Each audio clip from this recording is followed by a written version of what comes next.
liberty in the fires of hope and prayer, with boundless faith in our destiny, we solemnly declare. Side by side we stand, islands of the blue Caribbean Sea, this our native land. We pledge our lives to thee. Here every creed and race find an equal place, and may God bless our nation. Here every creed and race find an equal place, and may God bless our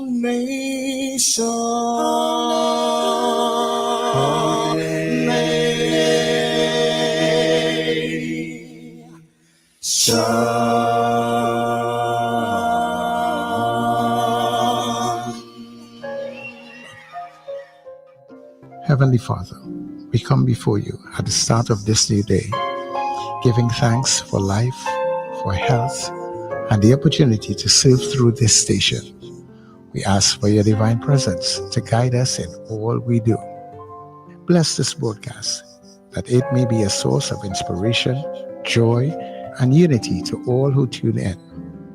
Whether near or far, may our words uplift, our music heal, and our message bring light to those who need it most. We pray for our listeners, wherever they may be. Grant them strength for the day ahead, peace in their hearts, and success in all they put their hands to. Cover those traveling with your protection, and those at home with your comfort and provision. Lord, may everything we do bring honor to you and be a blessing to others. Guide our steps, bless our efforts, and let this station be a vessel of positivity and hope. In your name we pray. Amen.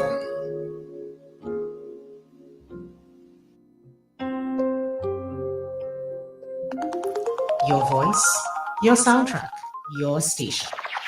New Era TT Radio, Net Radio.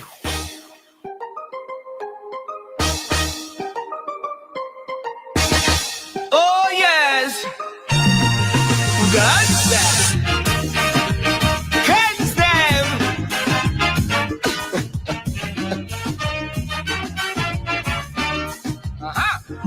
Candy cries in the streets at night. So many dreams born out like light. Youths them caught in a system cold, chasing shadows that take their soul. But the rhythm of hope is strong. Feel the beat guide us along. Plant the seed of change in the ground, and reap the fruits of love from this song. I'm sure we can rise from the shadows as we shine. Through the pain and the sorrows, leave the darkness behind. For the youths and the future, let the healing begin. In the rhythm of the island, let love pull us in. So come from the dusk till dawn, as we rise up every morn. We'll fly through the skies like planes, all people will rise again. Hand in hand is how we'll start. Everyone can play their part. Man, woman, and child come in. Let the cleansing begin. Come on, cleanse them.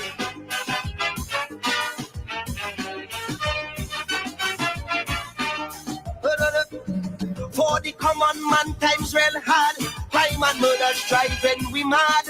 And the youths them can't find no work, cause the system take them for joke. Let the positive fight control. We must not lose sight of our goal. In spite the stress and the strain, let us build our country again. I'm sure we can rise from the shadows as we shine. Through the pain and the sorrow, leave the darkness behind.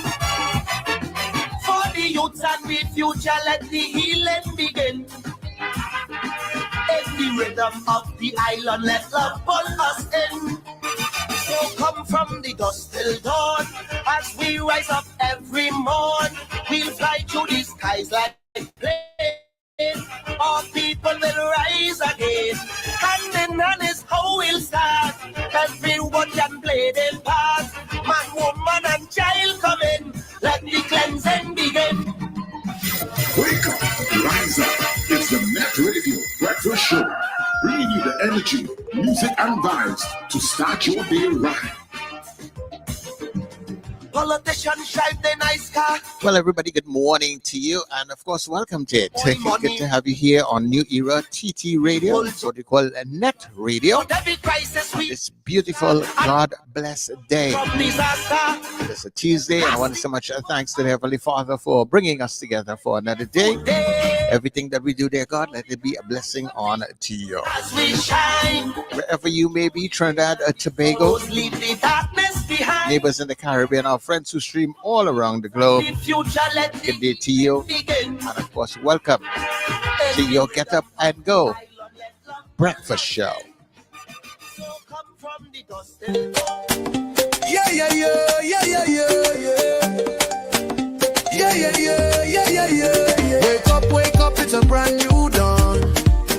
The breakfast show got the vibes turned on. From Maracas Bay to the Savannah line. Let's start the day in Caribbean prime. Oh, oh, good vibes rolling through the air. The breakfast show energy everywhere. We talk, we laugh, we make you think. Grab your doubles or your morning drink.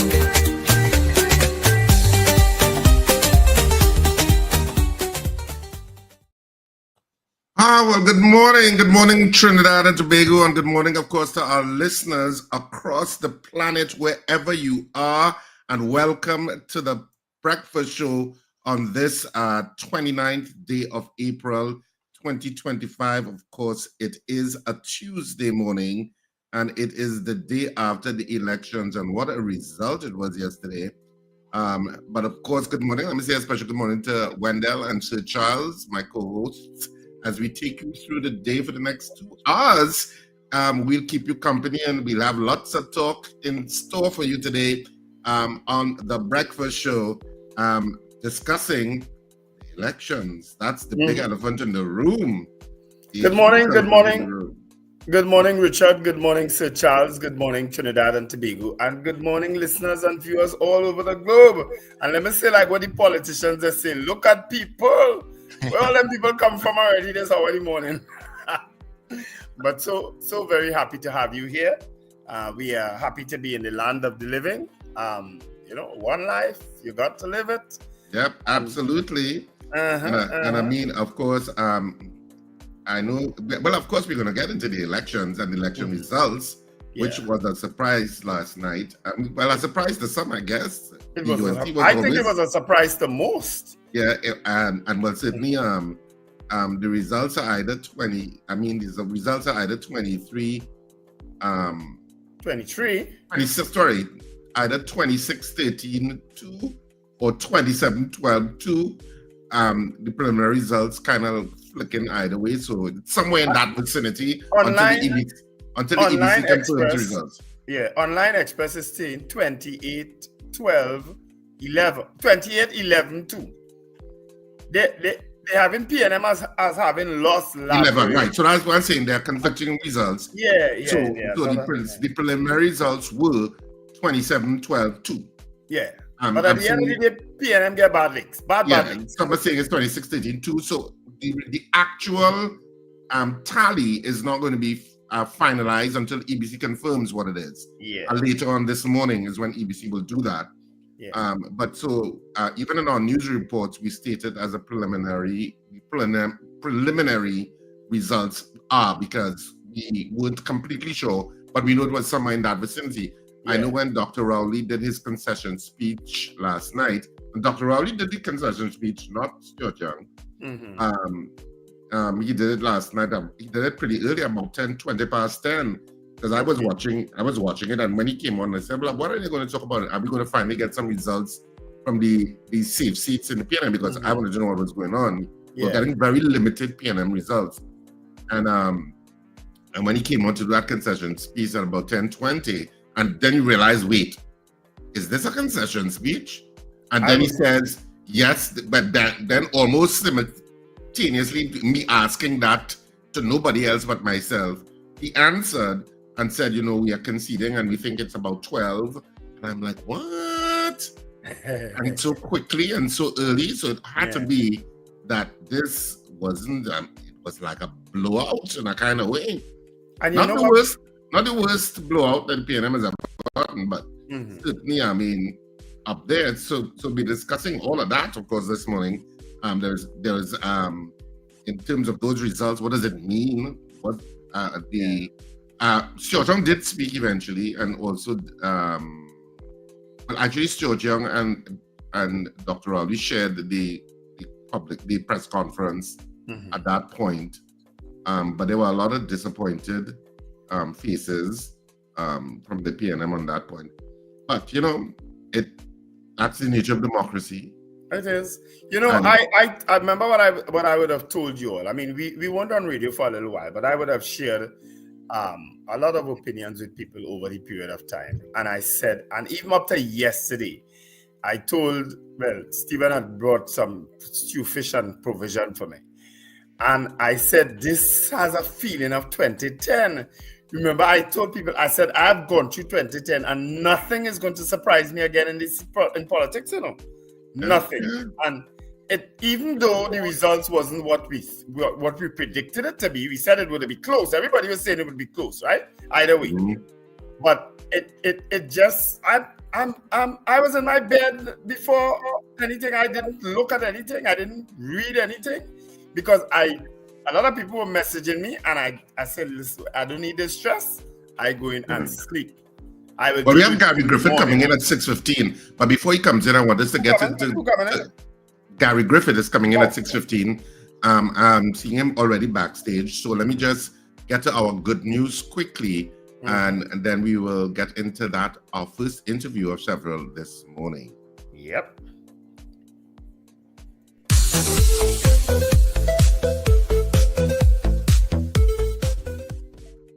No one talking about this country. I've just returned from one of the best holidays of my life. And as someone that travels frequently, trust me, I know what I'm talking about. This place has it all. Untouched, secluded beaches that feel like your own private paradise. Waterfalls hidden deep within lush rainforest. And a culture so rich and diverse, it feels like several countries in one. On one side of the island, the rhythm, food, and traditions speak to strong African roots. On the other, vibrant Indian heritage shines through, especially in the mouth-watering street food like doubles, bus-up shots, and so much more. Sunsets, unreal. And the people, some of the warmest and most welcoming I've ever met. There's a real sense of community here, something that's so hard to find these days. Oh, and did I mention it's a twin island nation? Yes, two for the price of one, with hummingbirds fluttering through the trees and a soundtrack of waves and steel pan in the background. It's hard not to fall in love. Welcome to Trinidad and Tobago.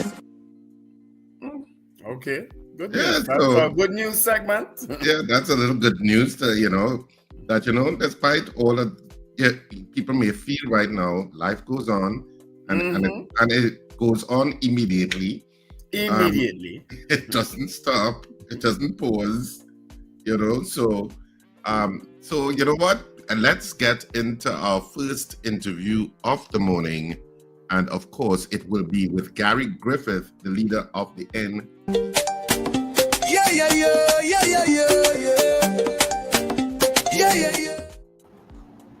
Good morning, Gary. Hi, good morning. Morning, Mr. Griffith. Yeah, thanks for joining us this early morning on the breakfast show. We appreciate you taking the time to speak with us this morning. Our first guest for this morning, actually. And of course, we could start with the huge elephant in the room, the results from the elections yesterday. I mean, it's still, unconfirmed results. It's either 27, 12, 2, or 26, 11, 13, 2, 26, 13, 2, or 28. Oh, you know what I mean. You can do the math. But somewhere in that kind of configuration, the TPP showing that there's still a force in Tobago, the PDP being kind of wiped out, but can you ever really wipe out Watson Duke? Probably not. So Gary, I mean, what's your take from the election results? Well, I mean, this has shown that we do not have proper polling that is done. I don't think in the UNC anticipated this. This was beyond expectation, and it is amazing that every time we have a general election, no one knows what the result is going to be. The only person who did a poll, no other media house actually did a poll, was Hamid Ghani, and he was really way off as well. But at least he anticipated there was a slight Kamala swing. I think the UNC did an excellent campaign. Their campaign really went well. They kept pushing that note of yellow is the code. Their marketing was second to none. It seemed that their funding was about 2 times more than the PNM. The PNM somehow you're not seeing that impact. The UNC, I think that when I did the maths in television ads and so forth alone, that was over 30-40 million by the UNC. I think it would have been over 100 to 120 million dollars spent by the UNC. So they made most of their finances and their financiers, it was a good marketing strategy. My take was always that I kept saying it all the time. Even my own team, they kept saying, why it is that you're spending most of your time about the UNC? Because as I said, the PNM is a very powerful party, and there's that base of the PNM, and I think probably PNM might still end up with 200,000 votes, because that 200,000 stays, they're set. They are that 100 and 150,000 that shift. And that's what I was trying to get to understand those persons, you have a choice between the UNC and the NTA. They made it abundantly clear. They had no intention to what you call splitting the vote. They did not want to take the chance to vote for a third party. I walked the length and breadth of Trinidad, gentlemen, and there was not one degree of animosity, concern.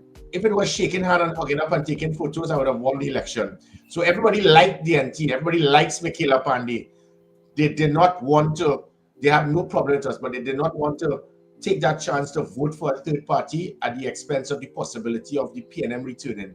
And it is that fear factor. That fear factor will always come into play. So most of my candidates, had they gone up for any seat that the UNC would have won, they would have won likewise. So it wasn't the quality, it wasn't lack of quality, it certainly wasn't lack of what we produced, the policies. I think ChatGPT actually had the best manifesto. But I would just ask the country to appreciate the result. Thankfully, again, it shows the professionalism of this country, where there was no degree of violence or anything like that. There were lots of accusations made, but at the end of the day, this was a pretty free and fair election, and I think everyone will accept the results. And it is hoped that the incoming government, I wish them well, and that they can try to do what is required to make this a better country. Yeah. Gary, I mean, you said at the beginning that polling it might be the problem, that political parties. I'm not too certain that that's true. You know why? I remember in 2010 when Mr. Manning called an election 2.5 years too early, right? And was talking on the platform. I don't forget these things. He was on the platform saying that the PNM will win with 31 seats or 30 seats or whatever. And the day of the rally, the final rally, Mr. Manning said, and I don't know, I'm sure people could bear me out on this. He said we should form the government with 21 seats.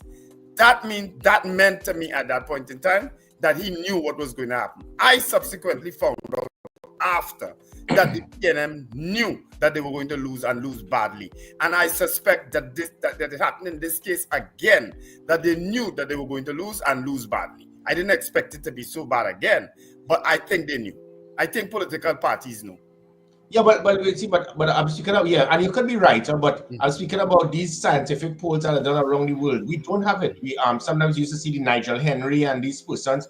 So I'm talking about scientific polls done, and it comes forward to the public to say this is what we see. This, I mean, you have seen it in the U.S. election where they were saying it was virtually neck and neck, and then when they changed, when President Biden said he wasn't returning, you got to shoot up with Kamala, and and then Trump started. You're getting polls almost every week so people to anticipate. We don't get that. We will anticipate what is happening on the ground. We will try to look at the crowd of the UNC on the Saturday to the PNM to try to measure. But I'm talking about scientific polls done by organizations and bring forward to the public. That is what we don't get. And crowds don't fool me again. After 2010, I told people I am prepared for anything after 2010. Anything. Yeah. But Gary, what's next for you though in terms of the NTA? Will the NTA continue to push for a third party presence in the politics of the country, or are you going to say, well, look, this is what's cast in the cement in Trinidad and Tobago politics until we get to a point of proportional representation? Because I think that's where third parties will have a voice in Parliament when we get to a point of proportional representation, where it represents those other voters who are voting outside of the two main parties. What's next for the NTA? Well, proportional representation sadly will never take place in Trinidad and Tobago, and for obvious reasons. If that ever happens, PNM may never get in government again, because the PNM will use, once you have that third party and you amalgamate the votes, it will always come to more than the PNM. So if PNM is ever in government, they will never push for that, and I don't blame them. The UNC likewise. The UNC will always have that fear factor of the ONR, the NAR, the COP, the NTA. They don't want that, which is why you notice the UNC pushed a very strong agenda. Do not vote for the third parties. They are pop-up parties. They say the words constantly. They are pop-up parties. They will split the votes. Who put them there? There was a reason for that. They demonized the third parties. So both the UNC and the PNM, whichever party is in government, would never go with proportional representation. They live on this first past the post to be in full control. Even in this campaign, you'd have seen that the third parties took all the seats that the UNC expected that they could never win.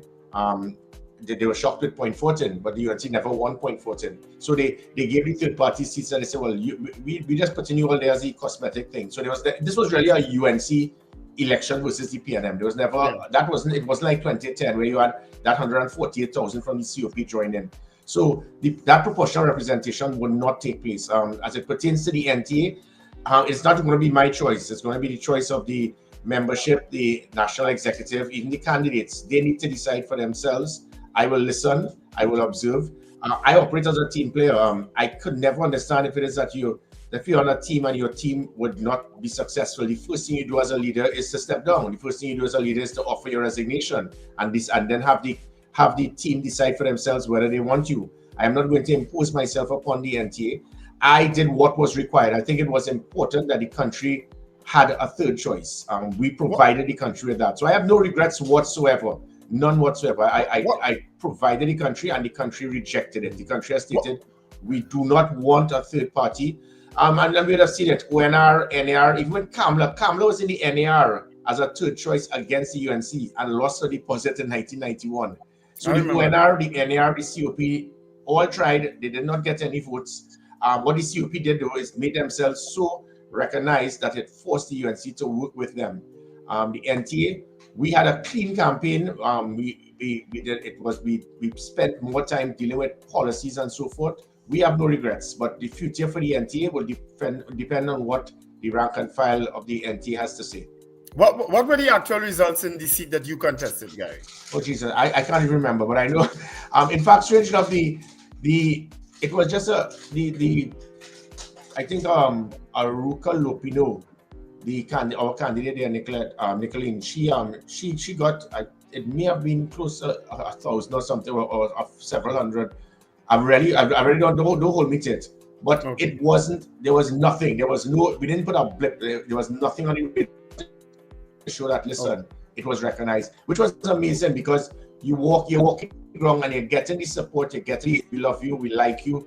But when it comes going into that polling booth, they say there was a Gary Mania everywhere I went. Everybody loved Gary, but liking Gary as a commissioner, as a previous minister, or because I had the best legs of all the candidates, that didn't resonate into going into that polling booth and say, right, I'm gonna vote for the Lighthouse. I've posted, Gary, and I've said on this program too, on radio, that the UNC loses due to corruption, the PNM loses due to arrogance. How do you subscribe to that? Well, I don't think this time around it was arrogance. I think the country just needed a change. The PNM, the decisions made, it was not in keeping with what the average person on the street wanted, and they were getting fed up, and it reached a point of total desperation. This UNC that you're seeing here is definitely not the UNC in 2010, when you had the Tim Gopi Singhs, the Botewaris, the Ganga Singhs, the Suraj Rambachan, the Fazal Karims, the individuals now, and it's not to discredit anyone, because my job is not to spend time to try to demonize a new government before it starts. But when you look at the team, it's like the Manchester United 20 years ago to the Manchester United now. So it wasn't that people said, yes, I want to vote for the UNC because of the caliber of people similar to that is what happened. I think this time was they just wanted to vote out the PNM based on their failure in providing the citizens with what was required.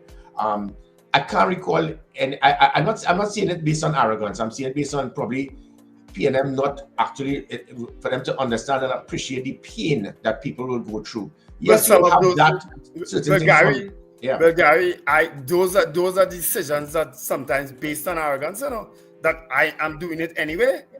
Yeah, fair enough. I don't know if Gary, and there's a question I'm going to ask some of our other guests too later on in the morning. Was it a miscalculation on Prime Minister Stuart Young to call the election so quickly after being appointed? Would it have served him better to have more of a track record being in the role and taking the election to its last limit sometime in September, so that people would have a better sense of him and how he would be different to Dr. Rowley, rather than thinking that the UNC is in disarray, which is what I think they probably thought, that the UNC is in disarray, so now's a good time to call that election. Was that a miscalculation on their part, do you think? I believe so. I think, but again, if it worked, you would have been seen as a hero. You looked at the situation, you are removing five well-respected persons because they just wanted to adhere to their democratic right to be in a national executive, and you removed it. How dare you? You don't want to work with Gary Griffith, and Gary is seen as the main person that can reduce crime. So he looked at the period as at that time and figured now is the best time to move, because if there becomes some degree of alignment with certain groups and bodies, and it builds. So he based on their campaign team, they figured that this was the best time. It did not work. It was flawed, but that is what leadership is about. You make the decision, you pay the price. Patrick Manning did the same thing, but people criticized Patrick Manning in 2010. Had Patrick Manning, if he waited 4 months later, they would have lost the 3 Diego Martin seats, because the tsunami was building so much against the PNM that you recall that just a few months after 2010, they lost the Diego Martin Regional Corporation. And the whole, that means that... Yeah, but he had 2.5 years left, Gary. Not 4 months, eh? He had 2.5 years left, eh? No. As we can have 4 months after the general election, they call the local government election. Mm-hmm. And when they call the local government election, they lost the Diego Martin Corporation, yes. Which means that had Manning waited longer for the general election, they may have very well... Remember that those 3 Diego Martin seats, they held on by 600-700 votes. Nicole was one of the candidates. Mm-hmm. So people criticize Patrick Manning, but at least that saved the PNM, because had it gone to 32-9, that is what have possibly given you the proportional representation avenue now, because you had the numbers for a major, you had that constitutional majority to make a 20. What the UNC has now can't change that. Well, this begs my next question, because I've said this in circles outside. I don't know if I've said it on radio, but I've said it in circles outside. Because local government, and people know how I feel about local government, is a hoax. Okay? I've said it, right? Because local government is still not protected by the Constitution and so on, and clearly nobody spoke about it in this campaign. Do you expect that the UNC now, with that kind of majority, can do again like what they did in 2010 and call a local government elections and sweep the polls again with the municipal corporations? Do you expect that to happen? Well, it is possible, but I hope that things can change. I mean, even the how Anna Ramlogan, they manipulated that whole thing with the selection of an alderman and all that, with all of these different things. It is hope that they go back to the drawing board and try to rectify certain things they did in that whole process. Right now, as it is with the UNC, it's 7-7 for Alderman. Sorry, for in local government for the regional corporations. I don't think that I think they will want to bask in their success rather than rush in there, because that is basically what happened in 2010. Immediately after the massive success in the general election, there was the local government election, and then that, I think what it was, 11-3 or something. 11-3 was 11-3. Yeah, 11-3. It was a runaway. They took Diego Martin, Arima, Tunapuna Piako, and one of the PNM only held on to, I think it was the Point 14, Port of Spain, and Laventille and Port of Spain. Yes. No, yeah. So I mean, Gary, I want to come back to the issue of proportional representation, because the UNC has not been averse to proportional representation. The PNM is very clear that they're not for proportional representation at all. They're very clear, but not so much the UNC. The UNC has articulated under same Kamala Prasad processor previously that they are in favor of proportional representation, and they in fact were the ones who brought it into the local government configuration. So might they not consider it? Because I'm not too sure if they'll have a constitutional majority, because the figures are still up in the air. But what's your take? The parties have always been a thorn in the side of the UNC. As I said, it started with Basdio Pandey with the ULF and the ONR. When it collapsed, and then it became the NAR. The NAR broke away from the UNC, and Kamala Prasad, Cecil Storage, and so forth went to the NAR in 1991. The same thing, they saw the COP as a necessary evil, and they were forced to join with the COP, and they were frustrated with the COP until the COP was virtually destroyed from 148,000 to 467. And then the reason I could say that the UNC, that they do not want proportional representation, Anand Ram Logan drafted the runoff bill.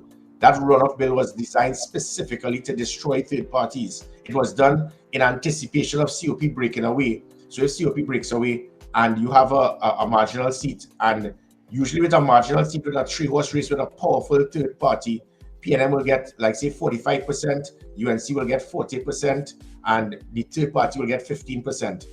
And what they did was they wanted to draft that runoff bill to ensure that if that happens with the PNM, because they didn't get 50%, we will now have a runoff, and the third party will be thrown out. And what usually happens with that is that the voters of the third party will now more vote for the UNC than the PNM, and it will cause the UNC to get over the edge. They drafted the bill specifically to destroy the third party. So that shows that there's no degree of appreciation of the third parties, because if you have proportional representation, you will now be forced to work in a true coalition government. This is not a coalition government. 2010 was never a coalition government. Once the UNC has 21 seats, it's a UNC government. So this is likewise, this is a UNC government. The UNC has, when they have 21 seats, they do not need to speak, to negotiate, have dialogue, have a view of any of the other parties. That's what they did with the COP that caused MSJ to walk away, NJAC to walk away, COP to be destroyed. Not knocking the UNC, but hey, I have 21 seats. Why am I bothering to waste my time hearing, having dialogue and listening to your views? So the third parties have not really been ever seen as something that the UNC appreciates. Yeah. Well, you're a guy who has delved into the national security issues of the country and stuff. In terms of looking at the UNC win, who do you think would be probably, I mean, we're guessing, but who you think is probably going to be the minister? This should be an interesting answer. Well, you know, the automatic view that people will get is Roger Alexander, because he's the only person. Everybody else will be probably a security guard in a warehouse qualification. There's nobody in the UNC, nobody whatsoever that has any type of training qualification or knowledge in law enforcement or national security. The perception by Patrick Manning, that's the only thing that I always knock Patrick Manning for. That comment that all you need to handle national security is common sense and a level head. Total madness. You don't put a nightclub owner to run national security. It did not work. I'm not saying that you must have you must have it, but you need to have some degree. It helps. It's similar to being a minister of finance. It's similar to being minister of sport. I had serious problems over and over where all the governments continue to fail. You put a lady who admits she never kicked a lime. She really destroyed sport in Trinidad and Tobago. That's Shamfa Kudrow. Having said that, we saw people qualified in sport that caused problems, such whether it's Arnold Roberts, Gary Hunt, and so forth, and they were involved in sports.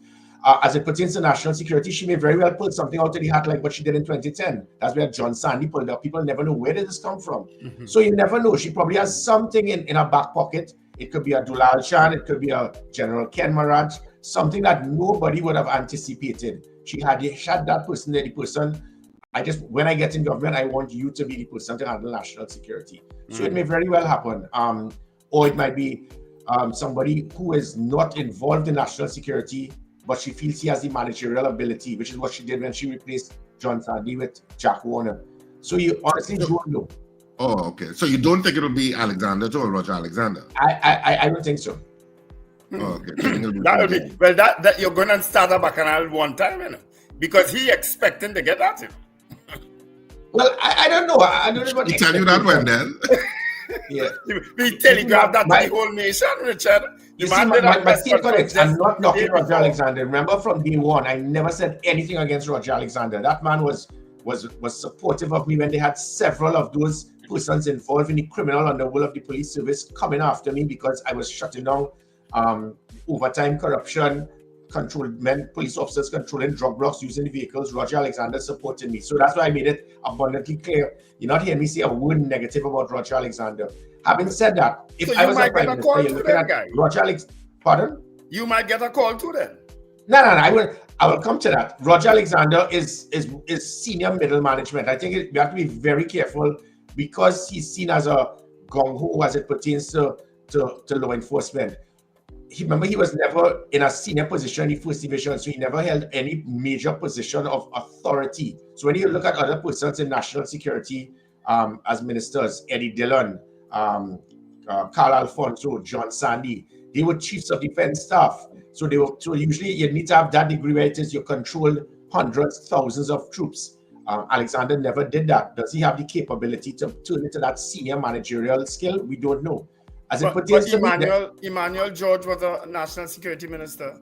Correct, yeah, and she used that based on his knowledge of the constitution and knowledge of ministries and so forth.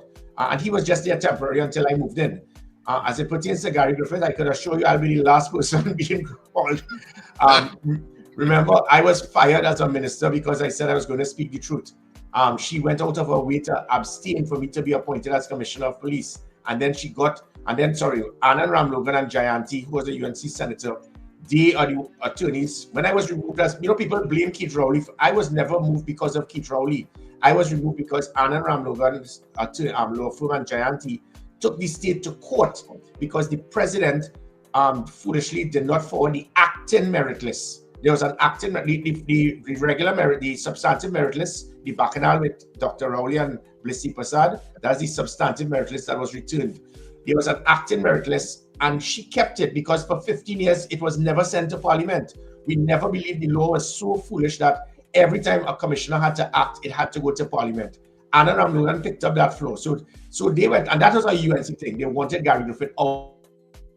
So, and there's a reason for that. So, yeah, Gary Griffith is the last person. Bin Laden probably has a better chance if he was alive to be Minister of National Security than Gary Griffith. All right. I mean, there are some. I mean, in terms of the politics as it played out through the election period, there have been colorful people, particularly colorful. There are always colorful people in Trinidad. We are that space, Trinidad and Tobago. We have colorful people, but certainly, I know in the UNC campaign, as part of their coalition, they have personalities like Philip Alexander, who can be divisive to some people. How do you think? Do you think he has a portfolio? Do you think he brings? What do you think he brings to the table in terms of the governance that the UNC is now going to take over? Well, but it definitely shows the desperation the country had to remove the PM. They saw that, and if you notice, in the whole campaign, he was never put on a platform. He was muzzled. Because they were losing a lot of support. They were losing a lot of financiers because of him. So he was given instructions. Look, you want a piece of this pie? Shut up. Have nothing to say. And that's what he did. He had noticed for these 6 weeks. He never went on a platform. He could not say anything on social media. So all of this showed their strategic team. They knew what was happening. They knew what to be done. I work at Horses for Courses. Philip Alexander, his his claim to success has always been that he put pressure on people to do something. And he has never shown the documentation to verify it. It's because of me that they fixed the 4 roads. It's because of me they built that bridge. So he has never really held a post. He has never been qualified in anything. He has never achieved anything. But he's a good talker. A snake oil salesman does not make a good minister or leader.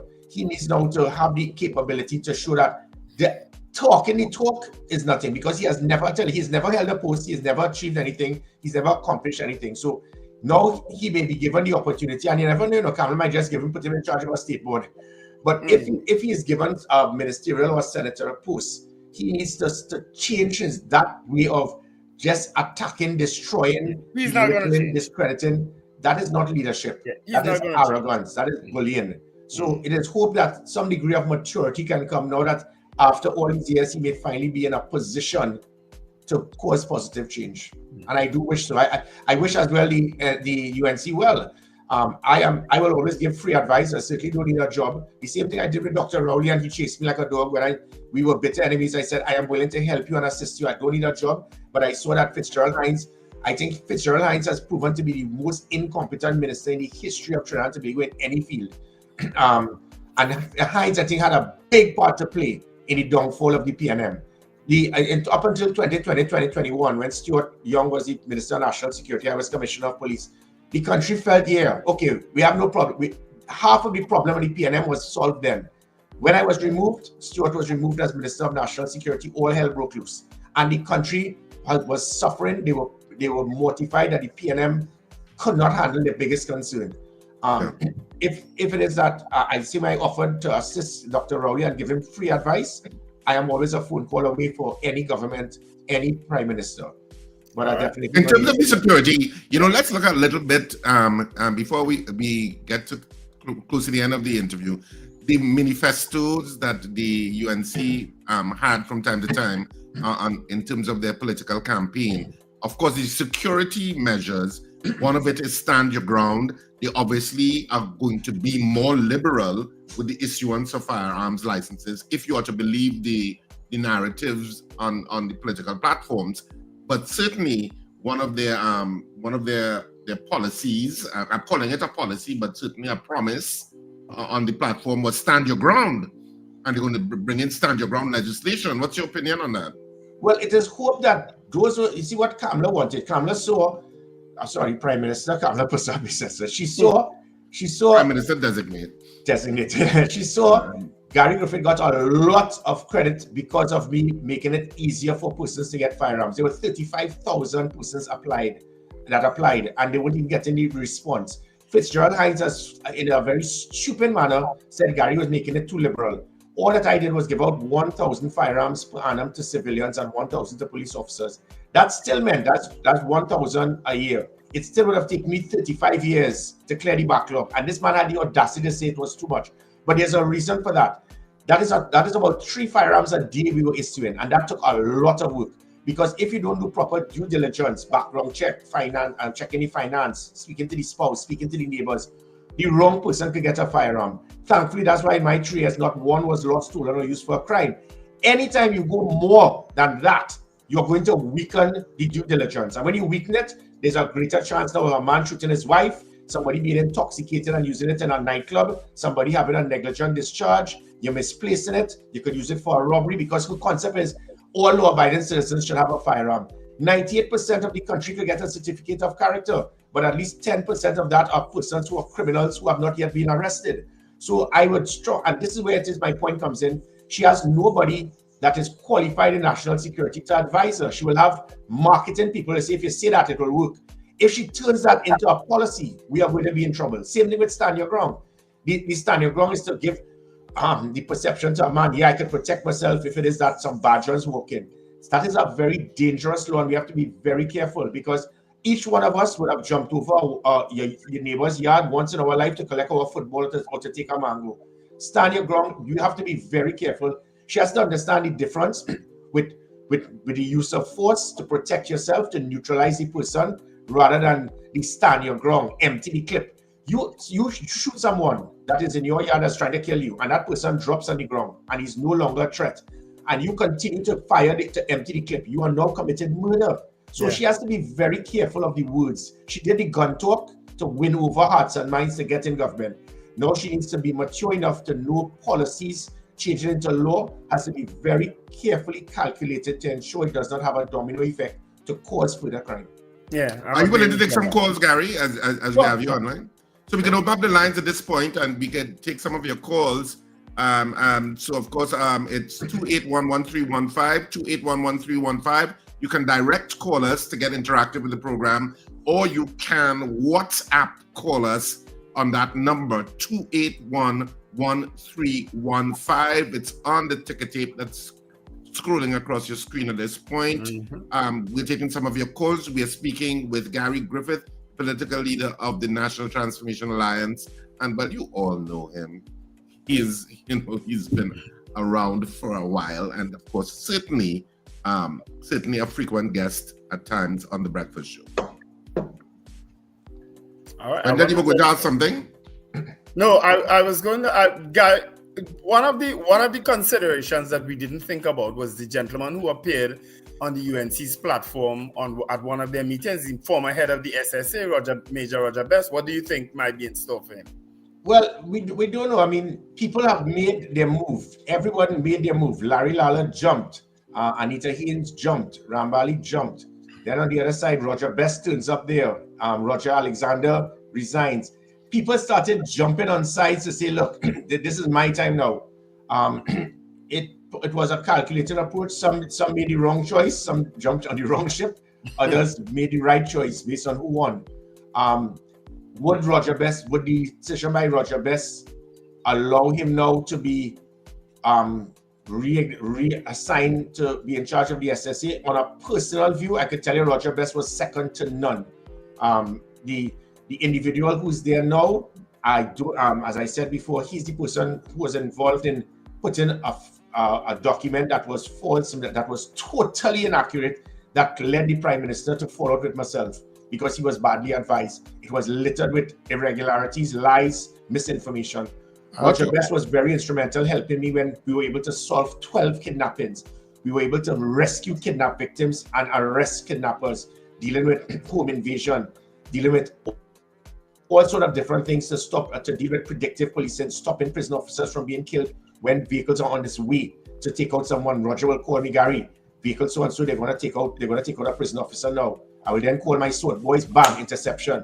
Many lives were saved because of the working relationship between Roger Best and myself. So he's I think we have a caller on the line, Gary. I'm not meaning to interrupt. We'll see what happens with Roger. Right. Hello, good morning to you, caller. Welcome. Thanks for holding. Good morning. I want to congratulate Gary Griffith with his, if you want to call it, concession speech and his congratulation of the winner of the election. He did a very good job. I am not one of Gary. We want questions. We don't have the time. We're trying to squeeze in as much as possible. You have a question for Mr. Griffith? Yeah. Is he intending to partner with the UNC now to get the position of No, we asked that. He said no. He answered that already. Asked and answered. Okay, I just tuned in, so I didn't. Right. Yeah, no. He said no. He said He said Bin Laden will quicker get a call. Or in other words, highly unlikely. That's what he said. Any other calls, Sir Charles? I had one that dropped out, so I'm waiting. Okay, so 281-1315. We still have time to take a couple more calls. We're speaking with Gary Griffith, political leader of the National Transformation Alliance. On the stream, right? You have loads of messages. We can't leave out our people. While we're waiting on the call, you can let me know when the call comes in, Richard. No problem. You got a call? No, go ahead. Go ahead. Well, and again, Kamala Prasad said, so people say, oh my God, the two of them is like the something with a relationship with the both of them. I was her right hand, I was a national security advisor. So I traveled with her everywhere. We've been to Hong Kong and Australia, London several times, India, the United States dozens of times. She then made me her Minister of National Security. When we formed the NTA, the agreement was work with me, get me back as Prime Minister. And we saw the difference. We got 70,000 more votes than the PNM in local government. What happened was not fallout that Kamala had a problem with me. Which is what happens worldwide. Other people saw that Gary's affiliation with Kamala was too close. Gary is going to replace Kamala. When she steps down or bows out, we have to take out Gary. And they went after her. Gary is too powerful. Gary is too full of himself. It becomes 21-20 and he gets St. Joseph. He's going to turn on you. And she took the bait. It happens with leaders around the world. When the leader believes, I think you would have heard it with Patrick Manning and even Keith Rowley. When that lieutenant feels that he is getting too strong, others around that person will take them out. It is what happened. It is what it is. No love lost. But while we still wait on the call, but I would just like to say to Mr. Griffith, you know, I really applaud the way that the NTA carried out their campaign. You know, talking to the people, dealing with the issues, trying to stay away from the bacchanal. The only thing that I felt though, that you guys should have probably introduce the rest of the candidates a little earlier into the campaign so that people would have gotten the opportunity to know who they are rather than the time that they keep. Yeah, I agree. Yeah, we got caught in the ambush of that. We didn't anticipate the election, so even though we had about 10 persons, and for about a few months before the announcement, about 7 of them, it was very late where we rushed in there so I do agree with you, but we did get caught in that ambush of that snap election call. Okay. Are you guys going to be sticking with it with your candidates that you have now, so that you work towards the next general election to groom them so that you all stay? So by the next election, you'll be a greater force going forward. I honestly don't know. We as financiers will give us $5,000 or $10,000 check. The UNC and the PNM, they get a $5 million and $10 million cash.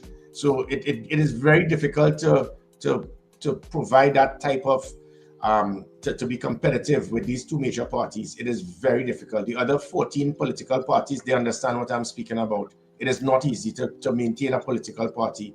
But as I said, it is really going to be based on the candidates and the executive of the NTA to decide where we go from here. All right, we have a caller coming in there. Caller, good morning, very quickly. Sorry to hustle you. So, Norfolk, Virginia here. Good morning, Captain Griffith, and good morning, gentlemen. Captain Griffith, would you agree with my conclusion that that when we look at the numbers, it will come in that many PNM voters did not vote because straight out of the Democratic Party playbook, it wasn't one man, one vote, that the members decide who our leaders will be, and that Keith Rowley and Stuart Young and the close group around them have to stand full responsibility as running the party as though it was their own little playpen. I listen to you off here. Thank you, Captain Griffith, for all you do. Well, we have to look at the numbers. Was there an increase in the floating voters that turned to the UNC, or was it that probably about 1/4 of the base support of the PNM decided not to vote, which is what happened in local government election, by the way. The PNM from 2020 to 2023 local government, they moved from 170,000 to 130. So there was a massive decline in voter turnout for the PNM. If that is what happened, we have to still look at the numbers. But obviously there was a great degree of disenchantment. And the UNC, as I said, we can't just attack the PNM. The UNC did a fantastic campaign. That yellow is the code, yellow is the code. They knew exactly what they were doing. That was a dog whistle message that was being sent all up into the hills, all up into the youths to say, hey, that is the code. And people I thought their marketing campaign was excellent, and I told that to Wendell. Yes, and I thought the UNC marketing campaign was top of the line. They were ready. Their messaging was getting out there, and clever advertising that stuck with people, which is what you want. So I mean, congratulations to the UNC, because obviously their marketing campaign worked well, and of course we didn't officially say congratulations to them since the show started because we're so busy. But Richard, congratulations to them on that massive win. Hold there, Richard. Hold there. Hold there. Good morning, caller. Good morning. I just want to express my disgust with the Trinidad press. We have to learn about the election from Canada, St. Vincent, and Guyana. Had to give predictions of the UNC victory. none of the Trinidad press was able to predict this, and it's very disappointing. Thank you. Well, predictions, he's saying, or results? Predictions. I think he's talking about poll results. Okay. There wasn't much polling, I guess. Yeah. Except for the Ahmed Ghani poll. Well, Gary, I thank think you. NACTA maybe did a poll too, but I think NACTA said it was pretty close. They couldn't tell who was going to win. Everybody basically said it was close. Yeah. Basically, people said that. So I think Nicola is coming back to clarify. Caller? Yeah. Yeah, caller? I don't think they hung up. That's No, they didn't hang up, that's why. Yeah. Anyway, Gary Griffith, thank you so much for joining the breakfast show. We appreciate your candor as usual. And we'll chat again, I'm sure. Of course we will. All the best, gentlemen. right. So thanks a lot, Gary, for joining us this morning. Richard, allow me to greet the people who are on the stream now, because Of course. I just wanted to close up and say that was Gary Griffith. We just spoke with political leader of the NTA, weighing in on the election results this morning. And in case you just got up out of a rock, the UNC, I suppose you could use superlatives. They've swept the polls. They've swept the polls. It was a blowout. I don't know what, you could use the adjectives. The It adjectives. was a cut, A-R-S-E. Do you want to say cut ass? A little again, it could have been a whitewash. True, a yellow wash. But go through some of the comments. I suppose we'll have to forego a poll this morning because we have so much to discuss with regard to the results of the elections. So we'll forego a poll this morning and then go through some of the comments. I know people were on early this morning. Early. Susan Jessup, of course, she was here since 12:21. She says good morning as usual. Where did it go? Champion of Democracy, Child of God says good morning, gentlemen. Congratulations to the new government, a well-deserved victory. He says unlike 2010 where the victory was shared, it's just the UNC. Said I kept telling you all. Okay, so he had a lot to say. Boy Bidesi, good morning. Far Rockaway says good morning and congratulations to the people of Trinidad and Tobago. Slick Money Grip, good morning. Alistair Hart says good morning. Annie Bunyan says good morning, guys. Morning, Annie. Morning, Annie. Marcia Rock, pleasant good morning, gentlemen. Do have a good day. Robert Taylor says good morning, guys. Ingrid from Tucson, Arizona says good morning also. Rena Buru Jennings, good morning. Marlon Motley, morning. Carol Guevara, morning. I move faster, Richard. I'm moving speed. Ambrose Blas says good morning. Wayne Ramsey, good morning. Trinidad Margo, good morning. DL says great morning, breakfast crew. Great morning, Wendell. Thank you, DL. I do hope the new opposition is better than the previous, okay? Lambert Bruce says good morning. And Patricia DeFore also says good morning. Chris Tusa, grand rising, gentlemen. No, I don't. Red Rasta, hey, Red Rasta, good morning. David Wells says good morning. Just a nice guy. Serious 6 of PNM. Wow, didn't expect so much distance between them. You're right. The Hulk says when UNC win, everybody win. Just cool. Good morning. Lester Cragwell, good morning. The PNM has no one to blame but themselves. That's absolutely correct. Clinical Licks from Just Cool. Steph says good morning, guys. And thanks for his stew fish on provision yesterday. Nicola Nichols says good morning, guy. I'm gonna skip the ones who repeated, Richard, right? CJ from New York says good morning. Benson Stanton says I believe the people wanted change. Siobhan Shogun says good morning. Whoever R is, Gary knew he didn't stand a chance, okay. Annie Maharaj says finally a fair election. Well, not according to those interviews yesterday. Marcel Johnson says good morning, guys. Annie Maharaj says, look, thank God for the Commonwealth observers. Where we go next? Biznat Prasad, she didn't say anything. Beauty Culture also says good morning. And we go further down, all these people are repeating themselves. All these people said already.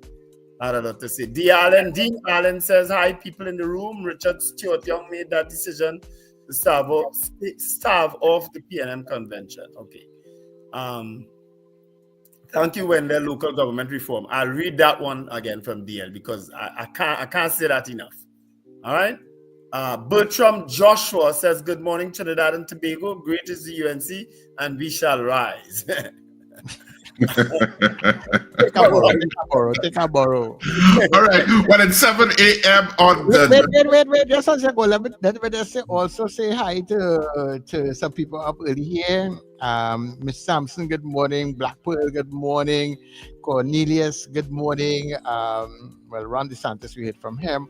And Nicholas out there in Prisca Lands, good morning, all those. And G&C Otto, good morning to all of you guys. All right. Yeah, so just before we go to our 7 a.m. news.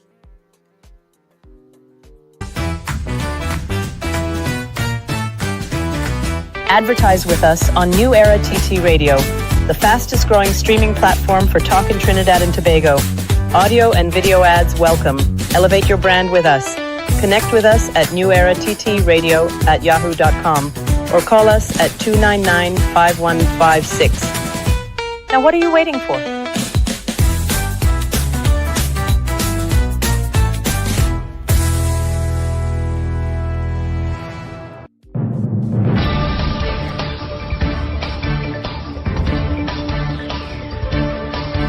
The news you need, the clarity you deserve. Local, regional, global. This is Net Radio News Now. Good morning. This is Amanda Mitchell with the news on New Era TT Radio for Tuesday, April 29th, 2025.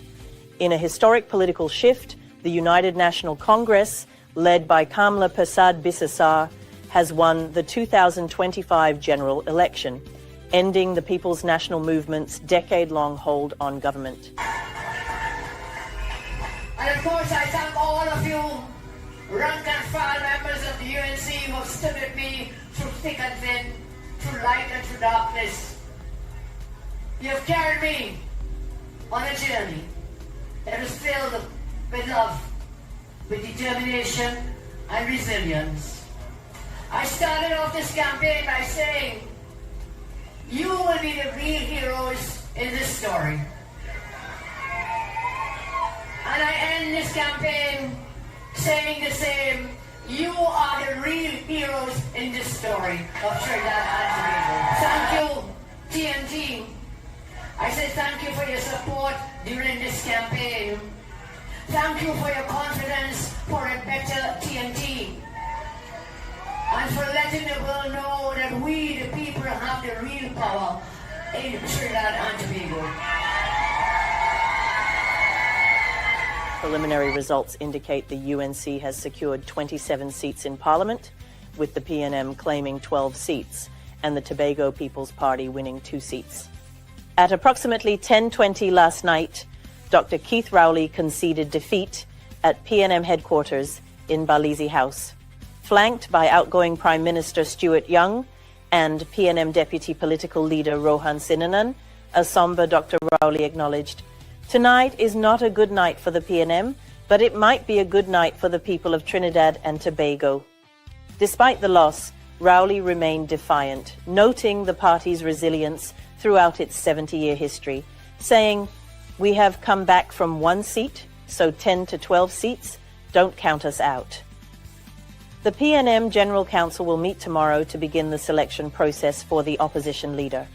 Minutes earlier, Prime Minister-elect Persad-Bissessar had declared victory from her constituency office in Siparia. She confirmed the UNC not only held its 19 seats, but flipped several previously PNM-held constituencies. Persad-Bissessar called on UNC supporters to remain humble, stating, "We have a lot of work to do," before heading to party headquarters for further celebrations. Stuart Young, who served just 6 weeks as Prime Minister, creates history as having the shortest tenure at Whitehall. He expressed surprise at the results, but vowed to continue fighting for the country from the opposition benches. One woman is in critical condition after a violent domestic incident in Longdonville.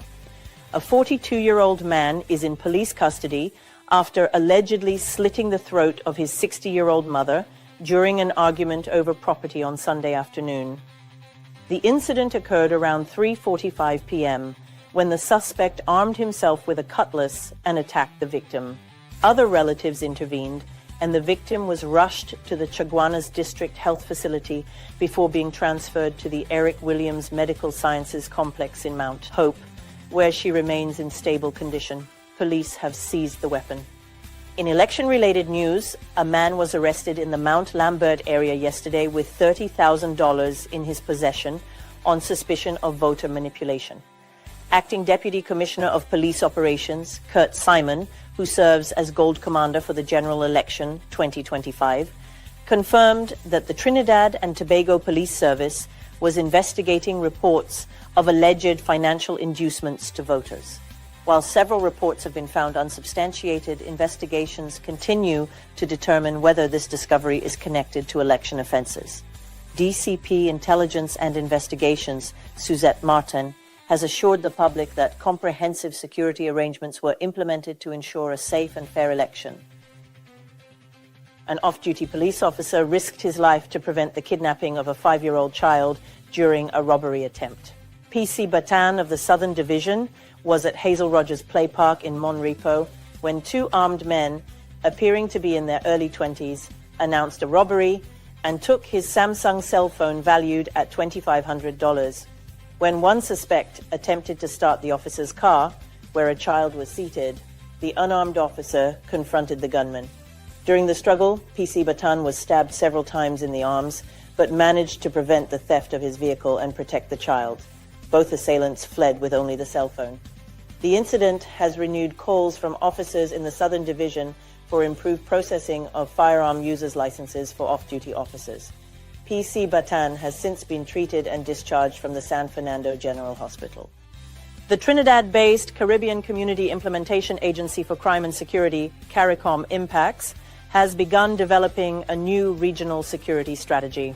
The agency held its inaugural steering committee meeting virtually last week to craft a framework responsive to current and future security challenges in the Caribbean. The strategy will serve as the region's principal policy instrument for guiding countries and international entities in addressing growing security threats. The framework will reflect current geopolitical realities, align with regional development priorities, and integrate emerging issues such as artificial intelligence, while modernizing national and regional security institutions. You are listening to news on New Era TT Radio. In international news, a massive power outage brought much of Spain and Portugal to a standstill yesterday, affecting millions across the Iberian Peninsula. The blackout stopped trains, cut phone service, and shut down traffic lights and ATMs. Spanish power distributor Red Eléctrica called the event exceptional and extraordinary, stating that full restoration could take 6 to 10 hours. Spain's Prime Minister Pedro Sánchez attributed the outage to a strong oscillation in the European grid, though the exact cause is still being determined. Both the Portuguese National Cybersecurity Center and European Commission representatives indicated there was no sign of a cyber attack. This marks the second serious European power outage in less than 6 weeks, following the March incident that shut down London's Heathrow Airport. Meanwhile, in Canada, Prime Minister Mark Carney's Liberal Party appears set to form government following yesterday's federal election. Canadian media outlets CTV and CBC are projecting the Liberals will win enough seats for their 4th consecutive term, though it remains unclear whether they will secure a majority in Parliament. Carney, a former central banker who took leadership after Justin Trudeau stepped down last month, campaigned heavily on national defense and sovereignty issues. His platform resonated with voters amid escalating tensions with the United States, including provocative statements from US President Donald Trump about annexing Canada as the 51st state and threats of new tariffs. Vote counting continues, with 172 seats needed to form a majority government. That brings us to the end of this news bulletin. I'm Amanda Mitchell for New Era TT Radio. Coming up next is The Breakfast Show with Wendell, Richard and Sir Charles. That was news now. Stay informed with New Era TT Radio. Net Radio.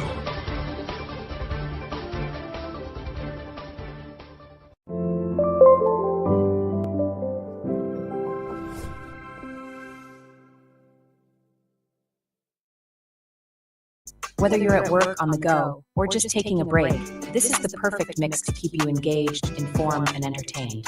The Mid-Morning Mix and Mingle, weekdays, 9 a.m. to 12 noon on New Era TT Radio, Net Radio. Men, women, tired of the invasive, painful old methods of testing prostate and breasts? The Institute of Health and Fitness Clinic and Wellness Center offers comprehensive and non-invasive diagnostic testing, which indicates the nature and extent of diseases and tests your nutritional levels. Our quick testing can identify early signs of problems by evaluating many of the bodily functions, such as male and female sexual function, gastrointestinal function, liver function, kidney function, thyroid function, heart and brain function, and also cancer testing. Results are comparable with other medical lab tests without the use of needles or embarrassing specimen cups, and is pain-free. We also offer all natural treatments. Visit us now at number 79 St. Vincent Street, Tunapuna, or call 492-7397 or 289-6363. Wake up with the Net Radio Breakfast Show.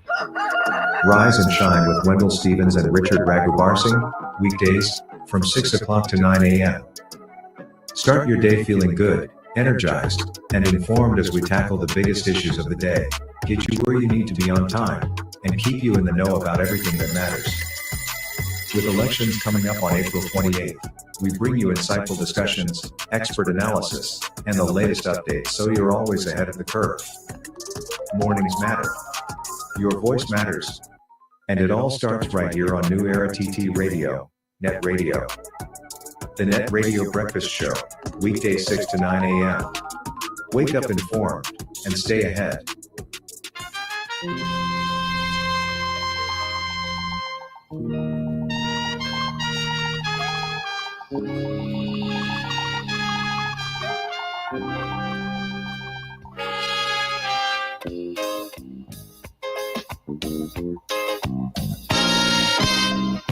Now the election back and I'll die away. In short, this is what I have to say. Let us forget fights and grudges and concentrate. Come, let us sit and try to relate. Because now, more than ever, we must show discipline, tolerance, and production to build a strong and better nation. I say that is the main foundation. So come, let us work hand in hand, because this is our land. Come, my brother, come, my sister, and let us build a nation together. Oh, yeah.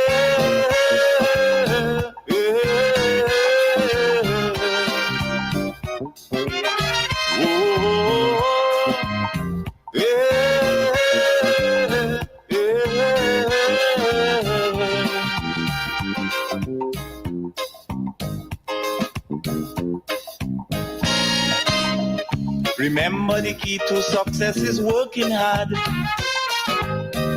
For our country we must have regard.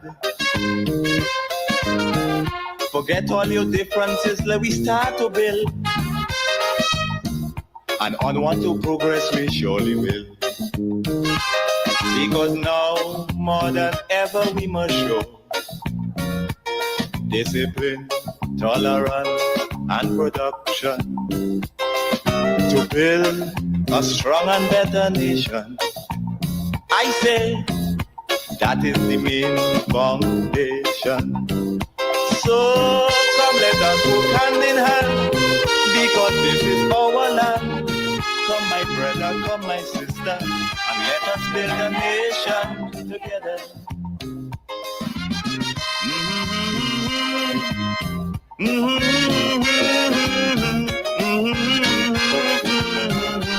Morning vibes, fresh energy. This is the Net Radio Breakfast Show.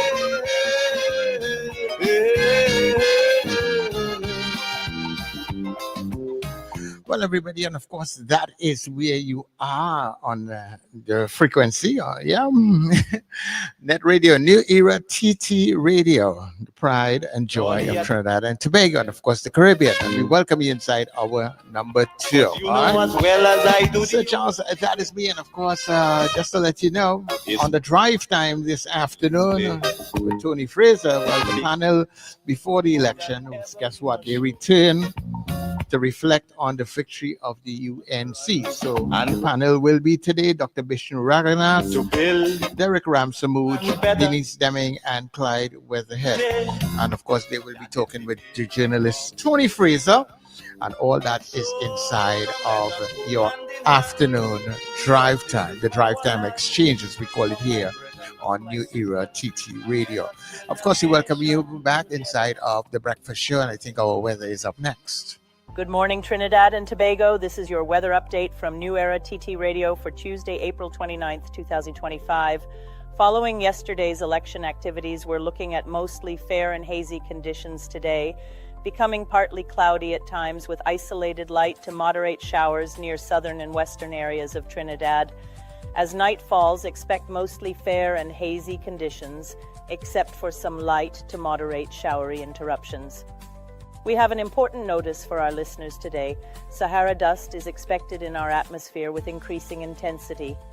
Persons sensitive to this phenomenon should take the necessary precautions to protect their respiratory health. For those heading out on the waters today, seas remain moderate with wave heights of 1.5 to 2 meters in open waters and up to 1 meter in sheltered areas. The sun rose this morning at 5:48 and will set at 6:18 this evening. Temperature-wise, Trinidad will experience a maximum of 33 degrees Celsius today, while Tobago will reach 31 degrees Celsius. Overnight lows will drop to 24 degrees Celsius in Trinidad and 27 degrees Celsius in Tobago. For those planning maritime activities, here are today's tide times. In Port of Spain, high tides occur at 4:27 in the morning and 5:51 in the evening. Low tides will be at 11:19 in the morning and 11:14 tonight. For Scarborough, high tides are at 4:12 in the morning and 5:19 in the evening, with low tides at 10:56 in the morning and 10:53 tonight. That's your weather update for today, Tuesday, April 29th. As our nation settles back into regular routines following Election Day, stay safe, keep hydrated in the heat, and remember to take precautions against the Sahara dust. From all of us at New Era TT Radio, have a wonderful day.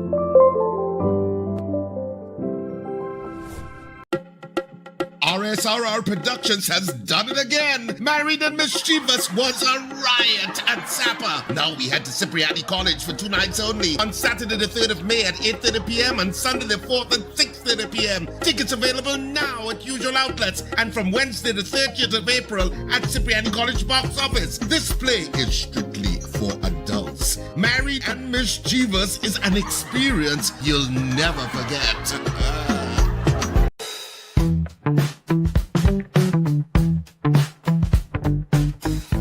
S&H Rumbox, 137 Western Main Road, St. James, for all your retail and wholesale needs for alcohol and non-alcoholic beverages. Call us at 686-0599 or visit us at 137 Western Main Road, St. James.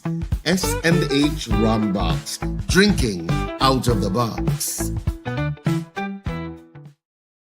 From sold out houses in Port of Spain, CPR Productions presents 7-Year Itch. San Fernando, it's your turn. One night, one show. Now Prima Bowl, Sunday 4th May, 6:30 p.m. This woman trying to cramp my style over. I know I would have win Diego Martin's seat. Hands down. 7-Year Itch stars Cecilia, Brody, Lenny, Saran, Kevon, and Siobhan. Tickets available at Antonio's Floral Val Park Shopping Plaza, K-Squared Stores, Brentwood Mall, and C3 Center. Ateliers by the park and Island e-tickets online. Box office open Thursday, the 1st of May. Call 466-3111 or 683-4843 for information and bookings. 7-Year Itch, one show. Sando, don't miss it.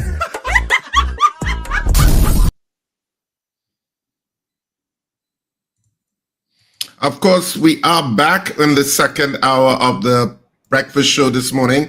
And we are moving straight into our interview with Rishi Maharaj. I can bring him straight into the studio at this point. Good morning, Rishi. Good morning, guys. You guys up? Yeah, we up long time. Some of us didn't sleep, not me. I slept. Richard is the one who didn't sleep. I slept like a baby from early last night. But Rishi, thanks so much for joining us. I mean, we appreciate you taking the time to speak with us this morning. And what a morning it is. Of course, we talking to Rishi Maharaj, political analyst, and of course, we are talking elections and the results. And I mean, did you expect the kind of results that we got yesterday, Rishi? What's your take? I honestly expected a defeat for the PNM. I didn't think it would have been as comprehensive as we saw. I think that is something that definitely stunned a lot of people. What I'm interested to see is the voter turnout, at least from what I have been seeing in the numbers. And I'll get the numbers just now because it's kind of hard not getting the numbers so quickly. It seems to be a low voter turnout. But yeah, I think it's a comprehensive message from the electorate that they needed something different, and that's what they showed. Yeah, well, incumbency always encumbers you, I guess. If Yeah, I may use that word. You have a record. Especially incumbency for 10 years. Yeah. So you had a decade. And I think to the credit of the PNM, they knew that it was a difficult ask to get a further 5 years. And hence, I think why strategically they moved to Stuart Young, new chapter to reinvigorate the brand, so to speak, as they face the electorate. But it's in democracies, it's always a difficult battle if you've been there for 10 years. Even the Canadians, I think what saved Mark Carney in Canada is the issue of President Trump. Yeah. And what he said, otherwise the Conservatives would probably have won. But in your opinion, Rishi, do you think it was a miscalculation on the part of the PNM and particularly Stuart Young to call the election so quickly? Should he have waited, and because he had until maybe roughly around September, and introduced himself more as the new prime minister of the country, and maybe do certain things that would have indicated to the population, whatever he could have done in that limited time, that would have placated any doubts that some people may have had? No, I don't think so. Or do you think it was a correct decision with what he did? No, I mean, at the end of the day, hindsight is 2020, and you wish you could do things different. I honestly don't think waiting a longer period would have changed much. Maybe it may have changed the size, but I think the writing was on the wall. I mean, let's be honest here. The last many years, the economy is not where it should be. The economy has either stagnated or declined. Our GDP growth rate has not been great.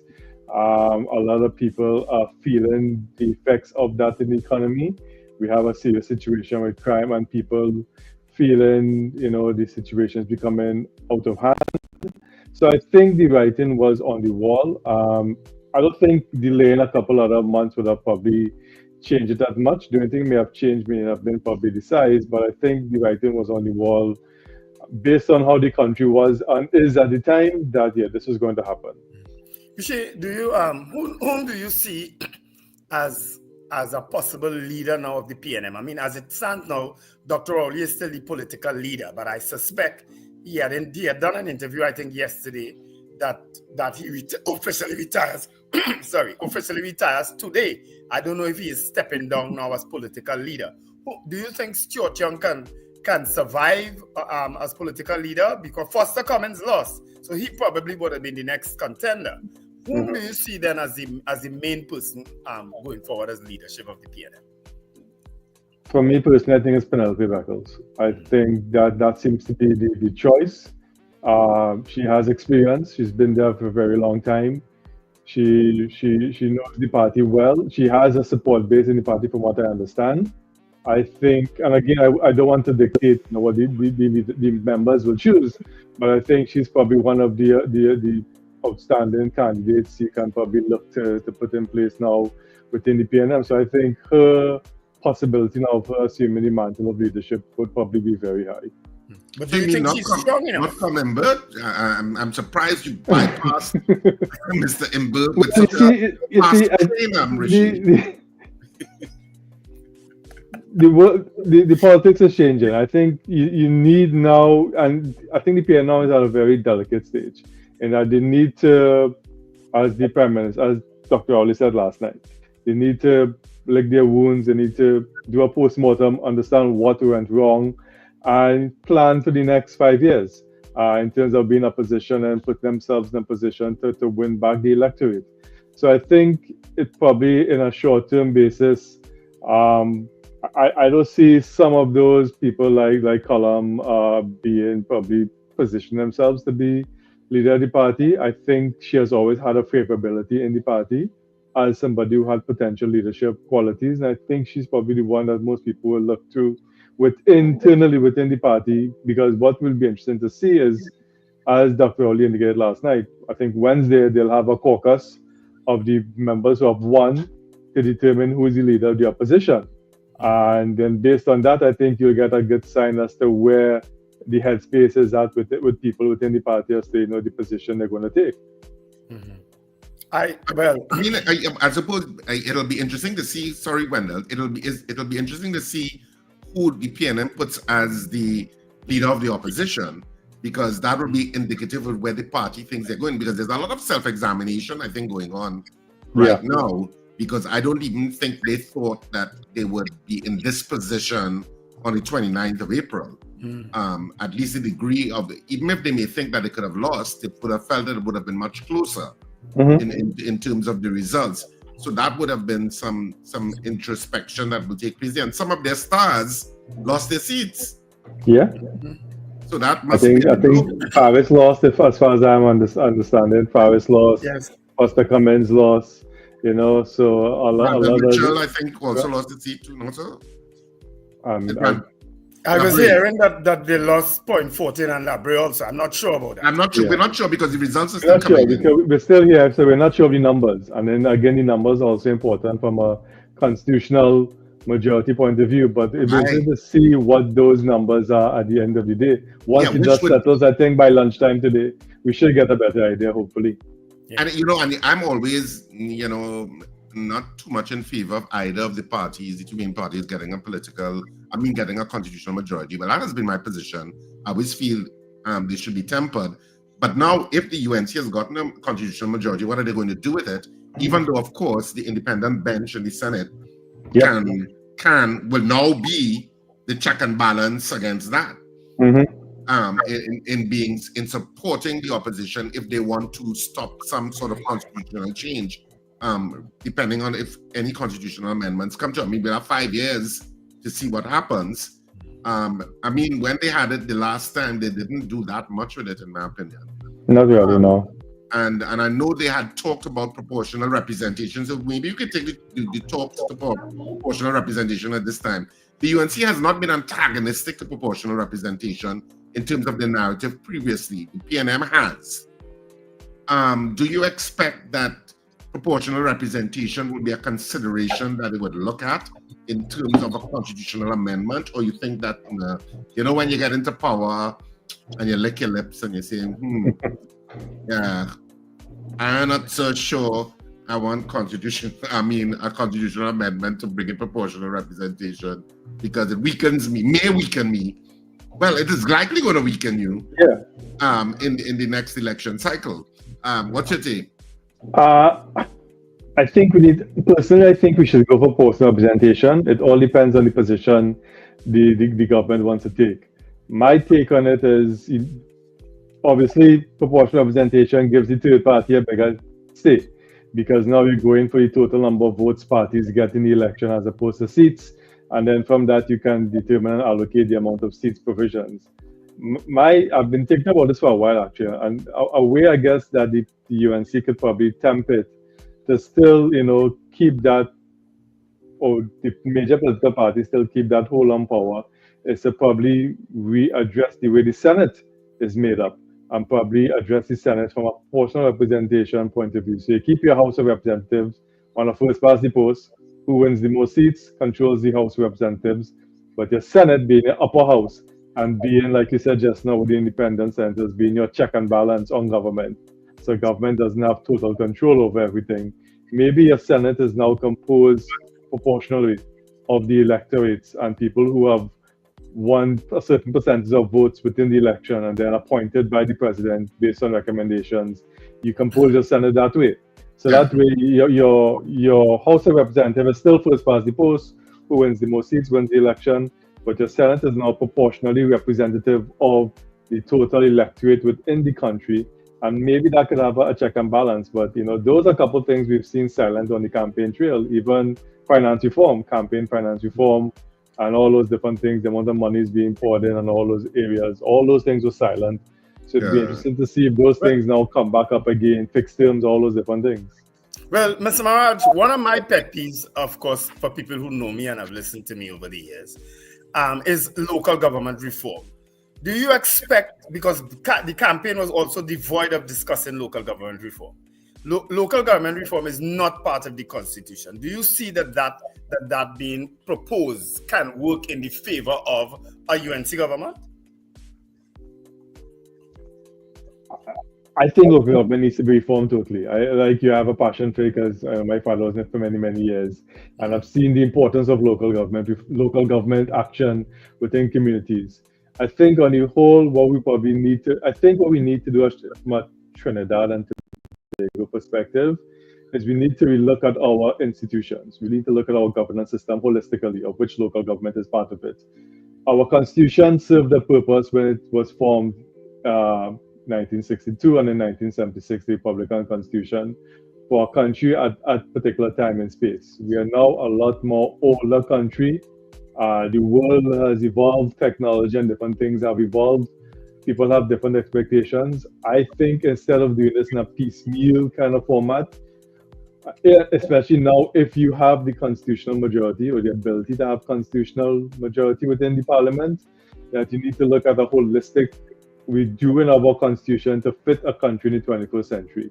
And that includes our institutions, the independence of our institutions. Tobago could probably get a perfect look how we do with Tobago, and all those things, local government included. I think now, if the mandate is there and if the people seem to have given you that mandate, it would be negligent of you not to want to take it seriously now and do something to set the agenda for us in this 21st century, because I think it's clear to me that the constitution we're working with now prohibits and limits certain things from happening in a 21st century country. And as you mentioned Tobago, just now, Richard, as you mentioned Tobago, the fact that Tobago may have also voted against the PNM, do you now see their proposal for autonomy moving forward full speed? Well, that's an interesting question, because I think come by lunchtime today, like I said, the dust would settle and we would know the seat allocation. So let's assume, for example, the UNC now has maybe 25, 26, let's say 26 seats, assuming. And the TPP has their 2 seats. Then with the TPP vote, you probably would be able to get that constitutional majority to do certain things. Obviously, I don't think the TPP is going to join the UNC. I think they've already stated that. They're trying to represent Tobago. But with those 2 seats now, they can now hold that as a bargaining chip with the government to say, listen, you want to get certain things passed that require constitutional majority. We want to get certain things for Tobago. Let's negotiate and see how best we can work together, even though we are opposition and government, so that TPP can get what they want for Tobagonians and the UNC can get what they want in terms of their whole legislative agenda. So I think the position of the seats and the TPP still is a very important has a lot to play in this upcoming parliamentary term. Yeah.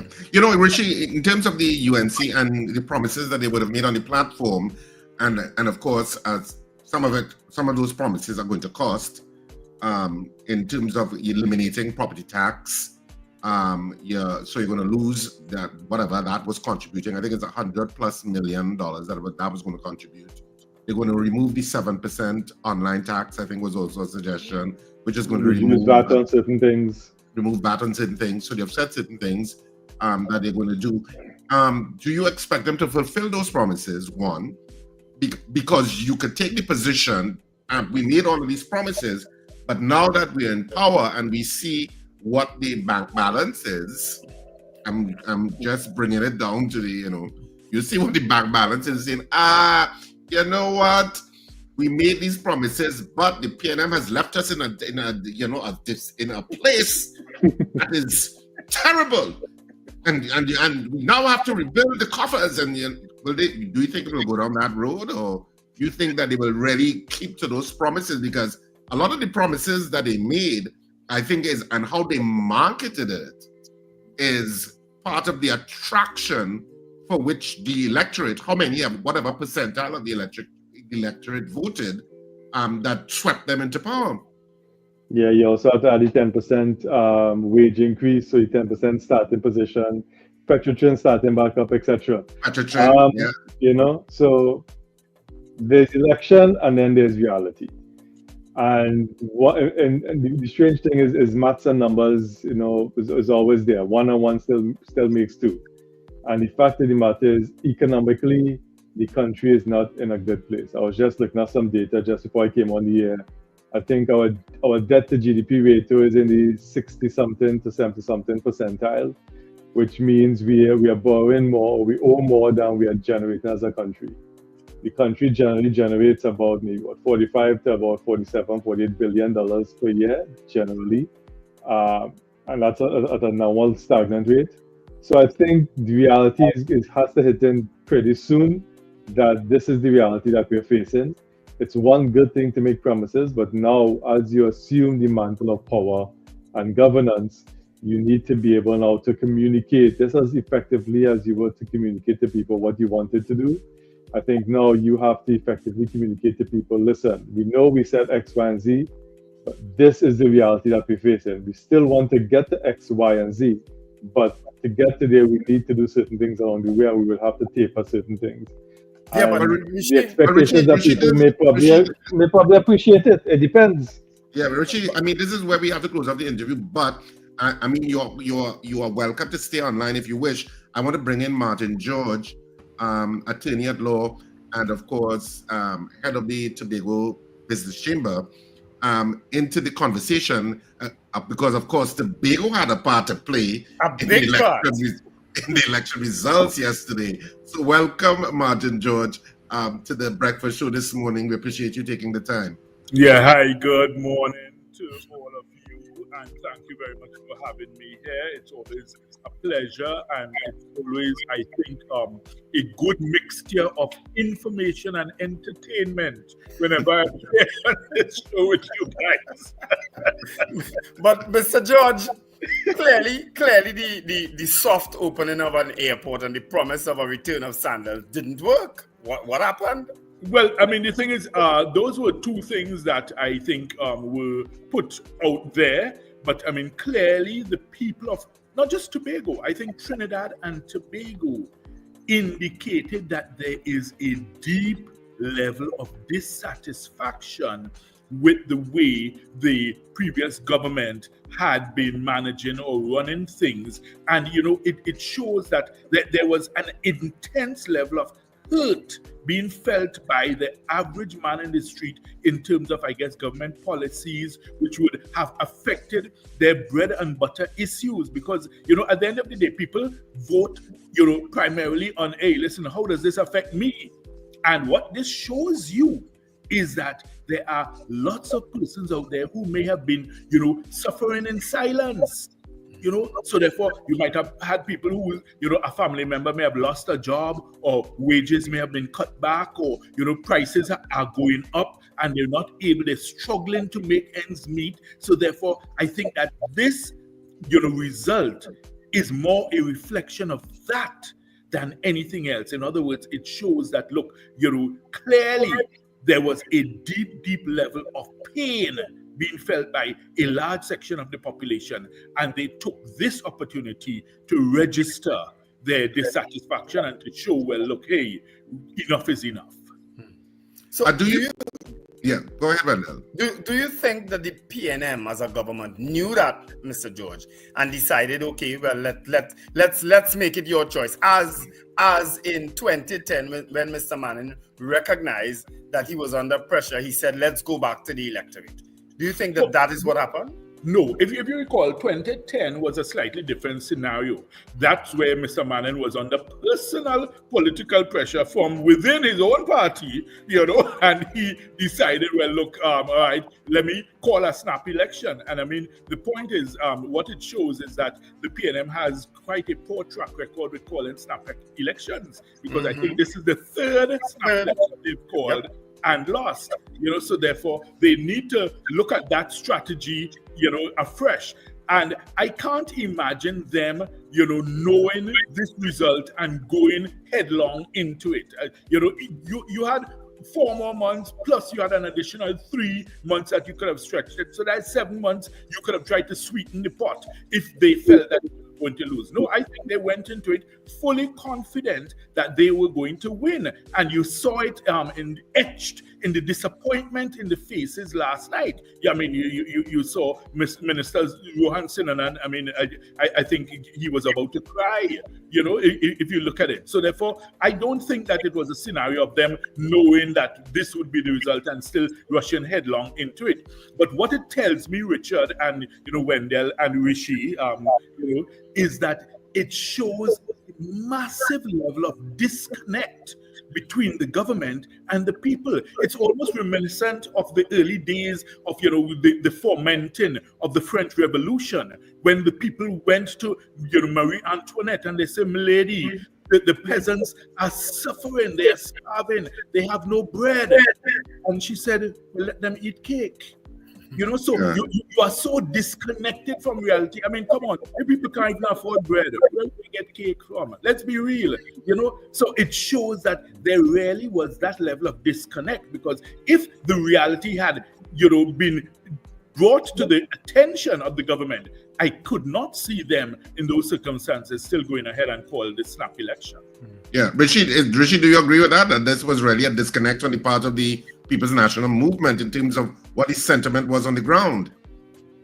Yeah, I definitely agree. I think at the end of the day, after 10 years of incumbency, especially having worked in government for many years, ministers after a period of time believe they're the kingdom.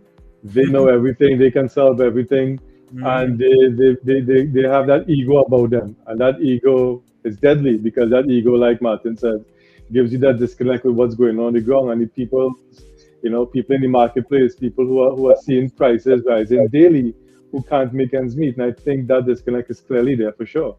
Are we speaking about arrogance here, gentlemen? Because I've been saying it all the time, PNM loses due to their arrogance. Well, the thing is, it's a scenario where basically you have seen the party being hoisted upon its own petard. Because, in other words, they did not take into account what the effect of some of the policies are. And bear in mind, people are not stupid. They know that, look, had there been a PNM victory, right around the corner would be the TNTEC rate increase, which we all know they were just holding back for post-elections, the WASA rate increase, if you understand me. So it's like, more and more pressure being piled on onto the small man. And then now you juxtapose that with a scenario where you are telling public servants, well, okay, look, I am deserving of and entitled to a 47% increase as a government minister, a prime minister, the leader of opposition, whoever, so the upper echelons of the society are entitled to a 47% increase, but you, the public servant, take 4% and be quiet. Again, the disconnect, because in other words, if you are telling me that we are facing severe financial hardship in the future and, we have to implement austerity measures, then certainly a 47% increase in your salary does not reflect an austerity measure. So again, there was that level of, I don't give a damn about your feelings. And, I think really and truly, they must have gotten carried away with that sentiment and thinking, well, regardless of what, they will still vote for us. All right, I just wanted to bring Mariano Browne into the conversation because he was waiting in the backstage. It's a serious show this morning, man. Yeah, so Mariano Browne, thanks for joining us this morning. Of course, we're discussing elections, and so if we could get your preliminary thoughts on what happened yesterday. The people I had polled had told me that the UNC was going to win. So the bottom line, it was not unexpected. I think what was unexpected was the manner of the victory, right, and the loss of Tobago. Tobago, I think, was not expected either. But you'd have to say that UNC ran a better campaign than the PNM did. And I think that's pretty clear and obvious. And also, too, there was a huge amount of dissatisfaction on the ground for points that Mr. George has already pointed out. Salary increases. I don't think the Prime Minister did himself any favors when he said, "Oh, cuckoo is cooked." But the reality is, notwithstanding the level of disaffection on the ground, Mr. George, any government that comes in that position and is going to be faced with the issue that there is a shortage of cash, and that rates will have to increase. Whether they will have to explain it. Now, the core question, I listened to Mrs. Prasad Bisesa last night recount some of her promises. Those promises are unsustainable without substantial increases in the deficit. But substantial increases in the deficit is a one-way ticket to the IMF. Right? So the point is that notwithstanding the level of disaffection, the UNC is not going to be able to satisfy those demands by basically pumping up the deficit. And if it does, then what you are doing is that you are going to get all the austerity measures in a lump sum. Yes. Whatever happens, right? Yes. So by the spoonful, you have to drink the whole bottle.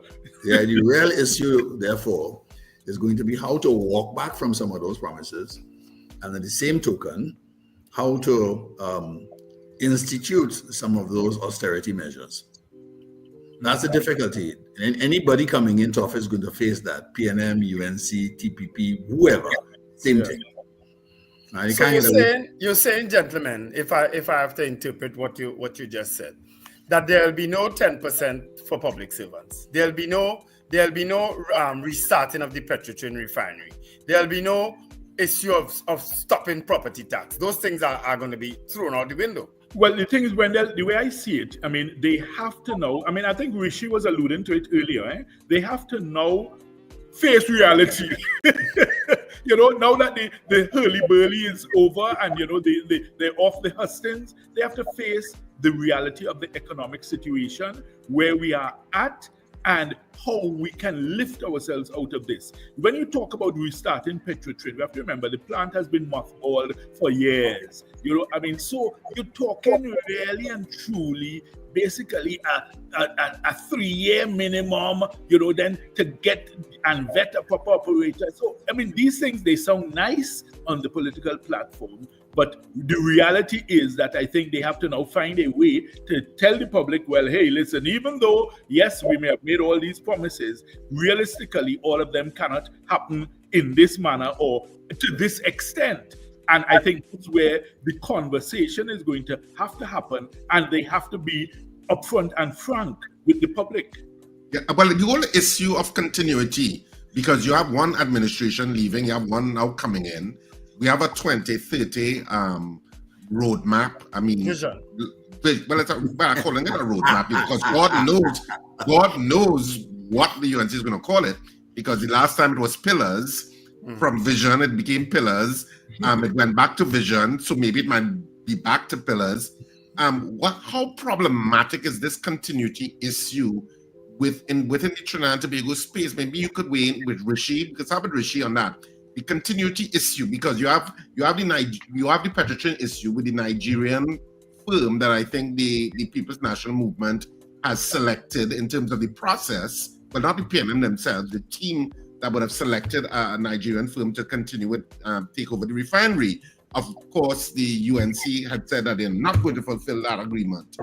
So how, and within a space where we're struggling in terms of the economy, how does all of this play out in terms of the man in the street and you governing us and taking us forward, whoever is in power? Of course, this time around at UNC. What's your take, Richie, on this world continuity issue? That has been a big problem we've always had in government. I go back to 2010 when I was, I think at the time, Ministry of Information that got absorbed into OPM when the UNC came into power. And one of the first things we had to do was, for the first 2 or 3 weeks, was to scrub every document with Vision 2020 in it and literally take it out. I mean, colleagues in other ministries had to do the same thing. The problem, one of the biggest problems I think we have is a lack of overall vision for the country. Where do we see ourselves in 20, 30 years? And that's a national vision. Regardless of who comes into power, this is where we're going as a country. Obviously, each party will want to have their own way to achieve it. That's perfectly fine. But knowing this is the pillar where we want to get to, and we're now going to try to get away and have that standardized and static and set, that's a problem that I think we're going to face in reality, because we're going to have, I'm sure we're going to have shifts in ministries. That's a budgetary headache by itself. I hear the Ministry of Justice being floated around, a Ministry of AI, whatever that is. So I know this morning, and I'm happily glad I'm no longer in the public service. You know, the question now of where is my ministry, where are we going to lie, what's going to happen, all those things are taking place right now in the minds of a lot of public officers right now. So I think that lack of an overall vision in the country creates a lot of headache when we change government from different governments every time. What's your take, Mariano? Well, I mean, changing ministries alone is a headache. Right? That's a 1-year exercise, and then another year before they could get anything done. Right? So, I mean, the sensible thing to do would be to keep what you have rather than to go and start tinkering around with the way the ministries are organized. So that would not be high on my cards. But then again, of course, I'm not there. So we'll have to, you know, and I think this is a very difficult goal. I think that, again, I said the objective reality is that the budget envelope is narrow. Right? You don't have foreign exchange, is not going to change. The foreign exchange situation is not going to change. It can't change overnight. Right? So the issue is, how are you going to address it? That remains a problem. In addition to all the other things, TMTech can't continue to be losing money because its rates are lower than its expenses. It just can't, right? So how are all those issues going to be sorted out? So I don't see a huge change in policy. I think those are realities that have to be addressed. I think the budget envelope is a serious window. The difficulty is that you could borrow. That's not going to last for any length of time. So this is a difficult position. I think what we have and what the election results tell us is that there's a strong level of disaffection, and people were disheartened, disappointed, and upset within the PNM ranks. I remember when last I was in this program, somebody was trying to get me to endorse a particular person. Now you could understand why I didn't. Right? But gentlemen, the reality, I mean, and going back to Richard's original question in terms of where we are and what's going to be happening with the ministries, won't the opinion be that these people have been there 10 years and they had to be PNM people? They had to be beholden to the PNM, and we have to move them out. So we're going to be back to square one just like we are. No, man, Wendell, we have to mature beyond that type of narrow parochial thinking. But as a nation, for us to develop and grow, we have to at some point. Because if we don't adapt, we will die. If you understand me, we cannot continue with that, because let me tell you, that is so self-destructive and so divisive that it actually militates against any serious progress for us as a people, as a nation. You know, so I mean, regardless of what somebody's political persuasion may be, you know, we have to let them also know that, look, hey, you are here to do a job for the nation. All right, so you're not doing it for your political party or against another political party. And then the leaders also have to be able to have that kind of maturity to say, hey, listen, regardless of whether that person is of, you know, the opposite political stripe or color, you know, I trust that they will be able to look at it objectively and to carry out their functions in the public service, without fear or favor, and do the right thing. So we have to start having these kinds of conversations to call upon our leaders to lead by example, because you see the finger pointing, and it comes back to what Rishi was saying in terms of, okay, take for instance, we've heard that they said they were going to start up the children's hospital, then of course now the question is, what is going to happen with the major infrastructural road projects that former Minister Rohan Sinanan has been championing?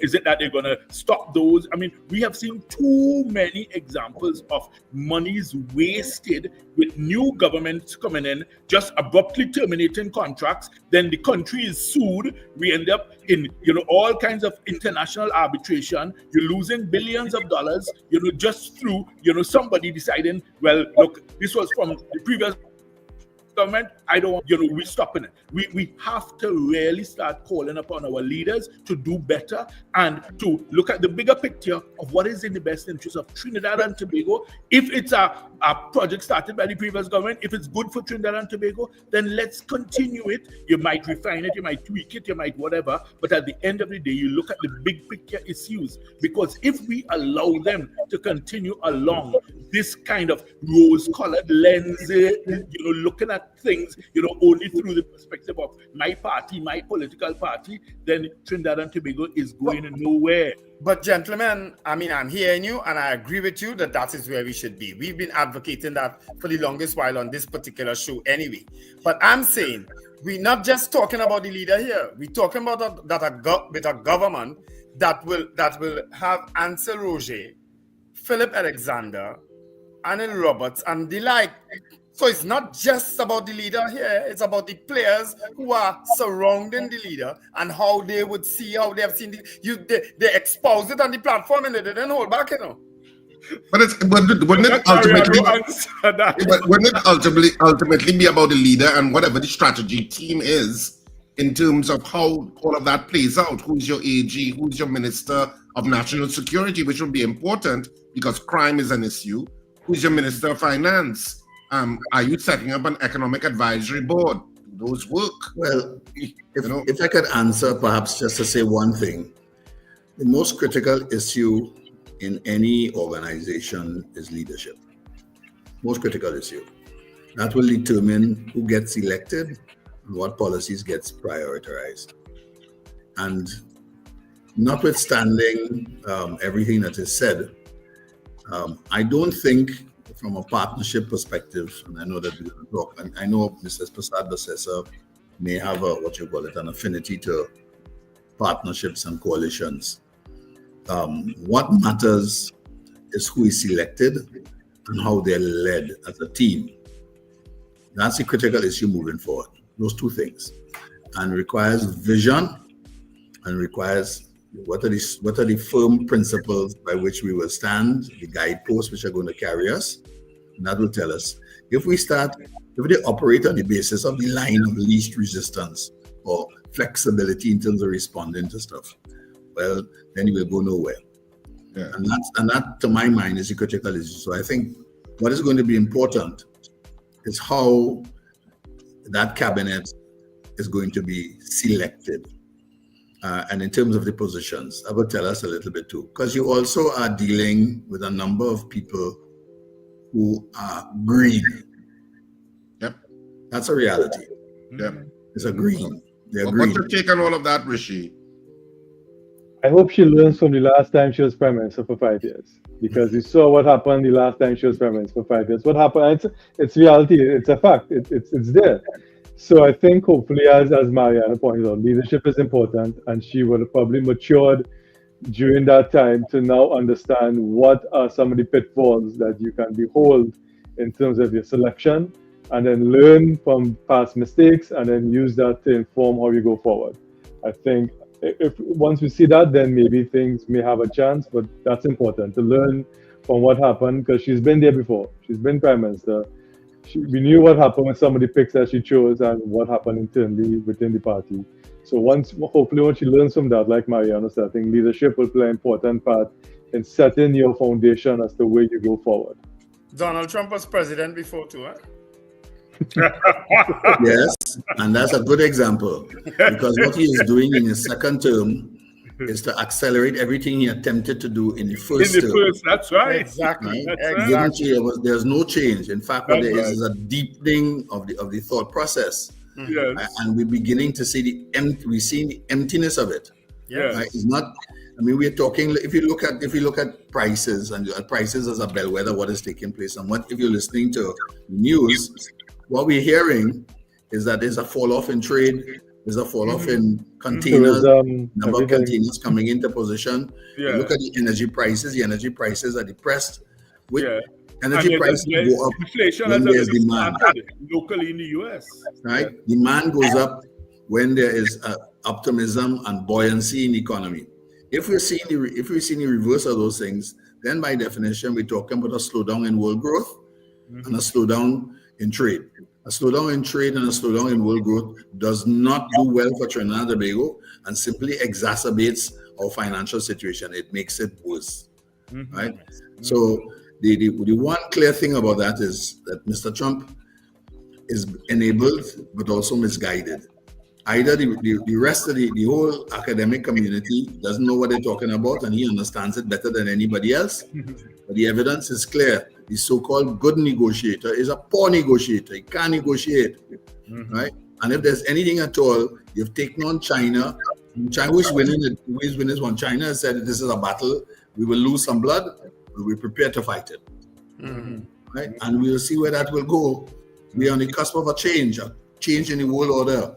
But Trinidad and Tobago is not sufficiently large to be part of that game. Not at all. We select our path is going to be difficult, and we can't do anything about the changes that are going to take place outside.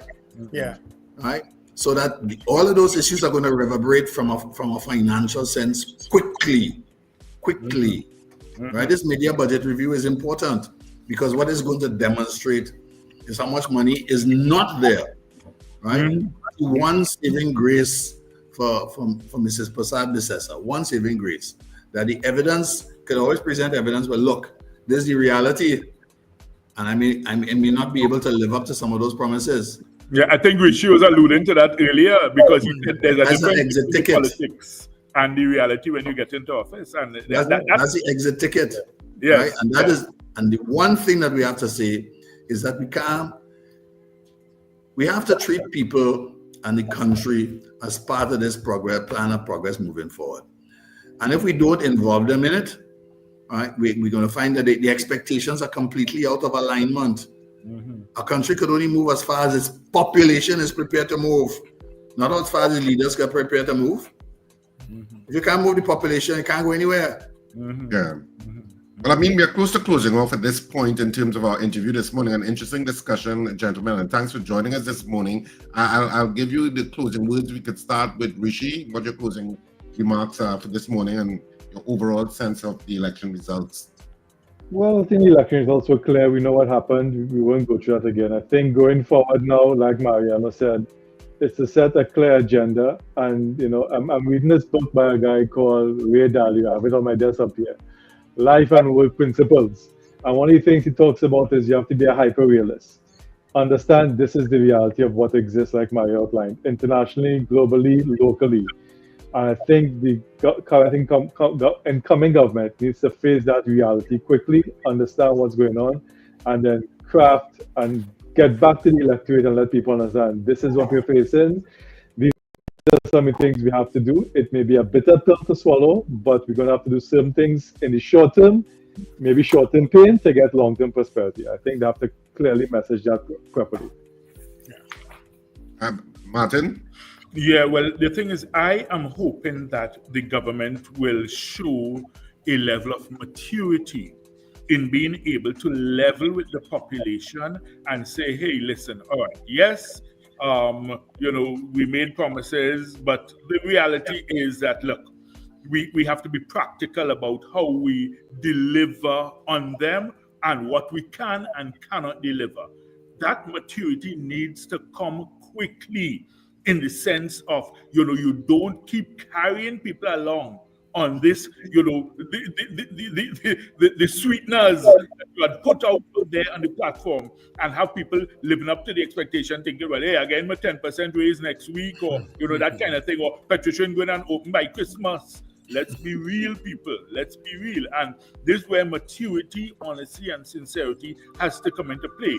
Now, I saw a sign of that with the last speech that Kamala Persad gave in Aranguez, where she was very frank with the population. She admitted she made mistakes, etc. So I'm hoping to see more of that type of maturity, whereby you come forth and you level with people and say, okay, this is what we're really facing. And as Mariano said, maybe upon examining the figures, that might be the first real opportunity to do so. Mariano. Well, I think we have to take the results for what they are. There was a high level of disaffection. I think the PNM supporters did not come out to vote. I suspect that what we have is a low voter turnout, much lower than the last election. And that tells us something about the faith in the process moving forward. So I think that the critical variable is to address very quickly expectations about what is possible in these circumstances and the challenges that we face. I think that's the most important thing that has to be done. It has to be done early. So let's just see how it works out. All right. But I'm sure we'll be speaking to you gentlemen individually or collectively as we move forward and post this election as things become clearer and as things become also clearer to the people moving into governance what exactly the situation is. Yeah, thank you so much for joining. Thank you very much. Thank you so much for joining us this morning. We appreciate it. Thank you, good. gentlemen. Take care. We know for sure we'll have to talk to you all on cabinet appointments, because I'm sure that will be the next big topic. Yep. Thanks. Not that you'll be able to do much about that. Huh? Not that you'll be able to do much about that. No, I have no intention. I just doing radio now. Thanks to Sir Charles and Richard. We just back on radio, and we want to thank the amount of viewers we have this morning. We have never seen these numbers. I mean, yesterday I was saying that. Well, guess what? The numbers tripled today. Yeah. Tripled. Well, I think there are two things that are going to be important. One is the announcement of the cabinet. Two is the general council meeting on Wednesday, right? We have to see how that transition is going to be managed. Yes. Yeah. Who's going to be that leader of the opposition? Yeah. I thought that the signals last night were particularly poor, right? Because and perhaps that's one of the reasons why the electorate was a little dissatisfied as well. Who is really leading in the PNM? Right? Yes. And that came out very clearly again last night. So the bottom line is that whatever happens moving forward, the PNM has to settle its business. And what they did at the beginning of the year hasn't worked and will not work. Yeah, they clearly miscalculated the mood of the people, and we spoke about it here.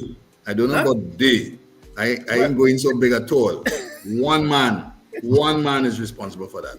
But again, Mariano, we don't know how, because we talked about it this morning too, and we spoke about it at the point in time. Why would an election? You need to get the people to know you. Get the people to see you and feel you. Why would you call an election almost immediately? That's what we felt. Because there's no future down the road, right? The news isn't going to get any better. That's one of the reasons why I said that Kamala's first opportunity is to deal with the media budget review, because then the realities are going to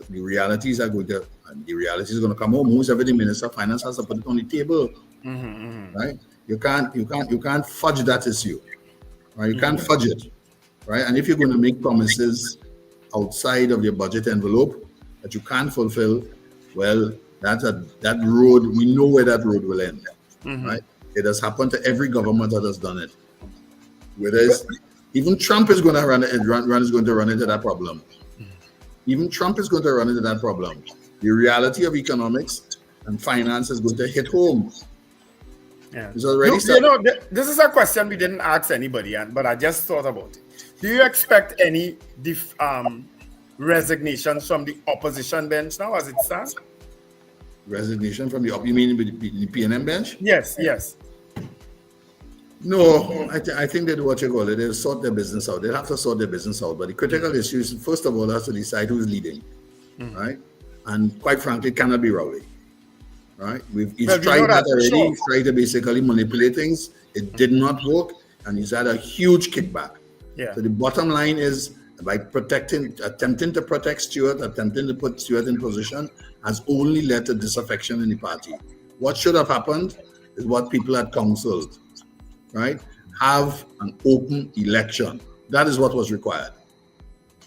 Yes.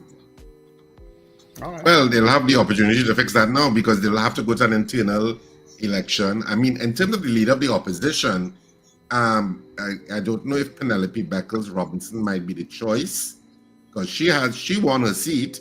I mean, you had other aspirants who did not, at least from the results so far. So we'll see how it all plays There are out. approximately 4 candidates. There are 2 leading candidates.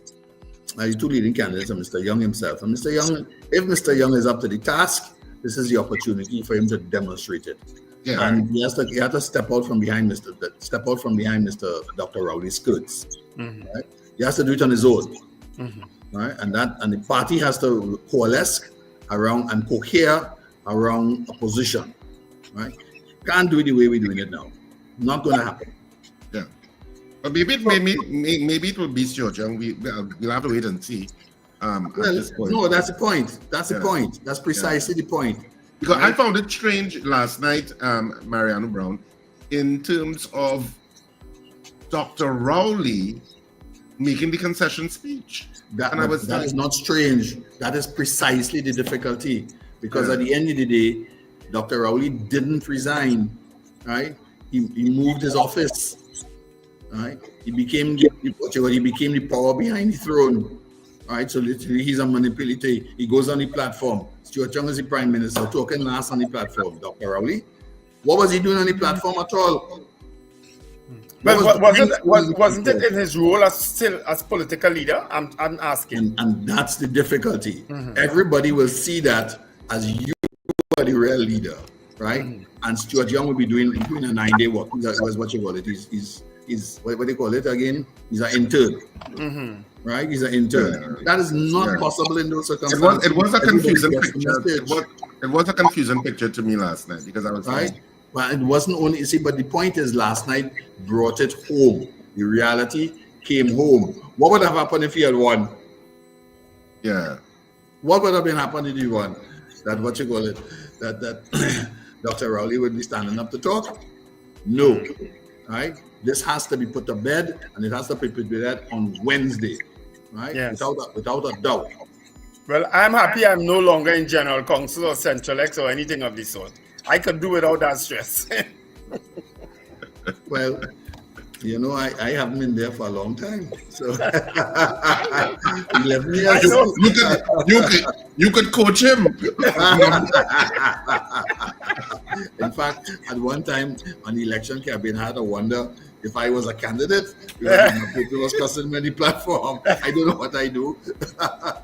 I run in a business school. Well, up to a month ago, I wasn't even on radio again, and I was real happy, you know. Now, guess what? They pushed me right back in the middle of all the mess, just before an election. And look what I had to face today. The last election we get curtailed, I had to face Dr. Morgan Job on the radio in the morning. Now I had to face Champion of God and all these other people on the chat. On the chat, yeah. And Far Rockaway. I had to face them, but that's all right. I'm happy to be doing it. Yeah. I mean, well, of course, we'll continue the show for a little bit. I mean, Mariano, you want to take some calls as we close into ending the show? Can we open up the lines? I don't know. I'm all right. I'm here. Yes, okay. Yes. So we're opening up the lines, 281-1315, 281-1315. While we're waiting for those calls to streaming, we need to go for a little ad break, and we'll be right back as we're closing off the show. We'll take it till 8:30, and we'll take some of your calls. You will have, I know, many of our listeners and viewers will have opinions on what took place. RSRR Productions has done it again. Married and Mischievous was a riot at Sapa. Now we head to Cipriani College for 2 nights only. On Saturday the 3rd of May at 8:30 p.m. and Sunday the 4th at 6:30 p.m. Tickets available now at usual outlets and from Wednesday the 30th of April at Cipriani College box office. This play is strictly for adults. Married and Mischievous is an experience you'll never forget.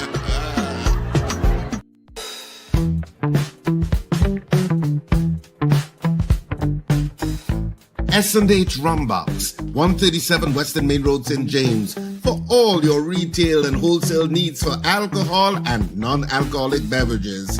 Call us at 686-0599 or visit us at 137 Western Main Road, St. James. S&H Rum Box, drinking out of the box.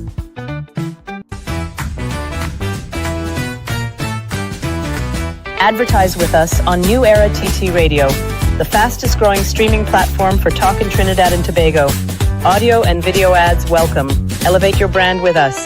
Connect with us at newerattradio@yahoo.com or call us at 299-5156. Now what are you waiting for?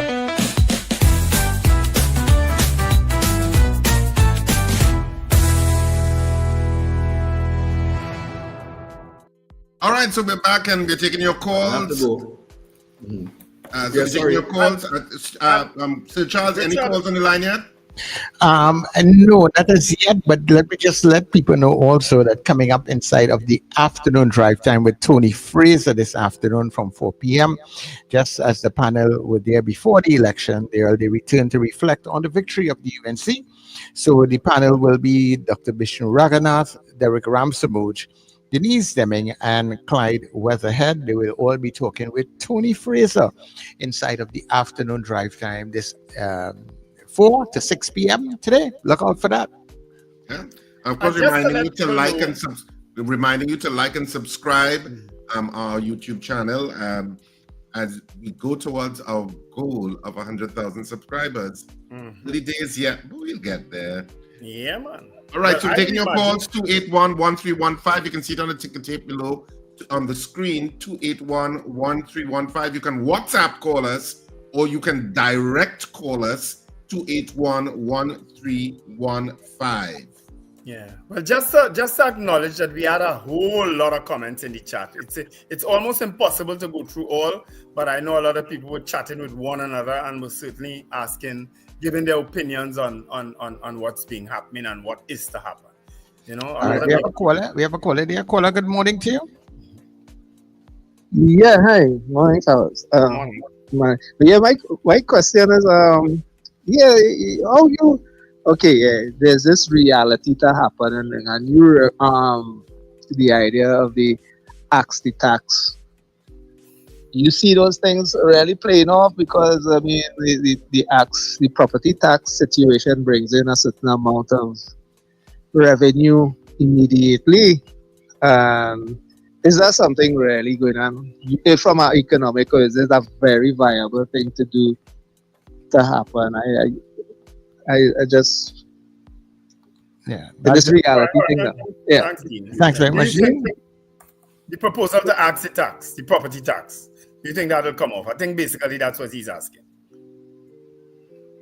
That's a good question. I don't know. I didn't promise to ask the tax. I mean, I will have to say that when I was in government, I was a supporter of property tax. I'm out of government, I'm a supporter of property tax. And I don't see how we could comfortably kill it. The reality is the administration of land has to be paid for by something. Right? And if it's your land, by definition, you have to make a contribution towards managing that particular aspect of it.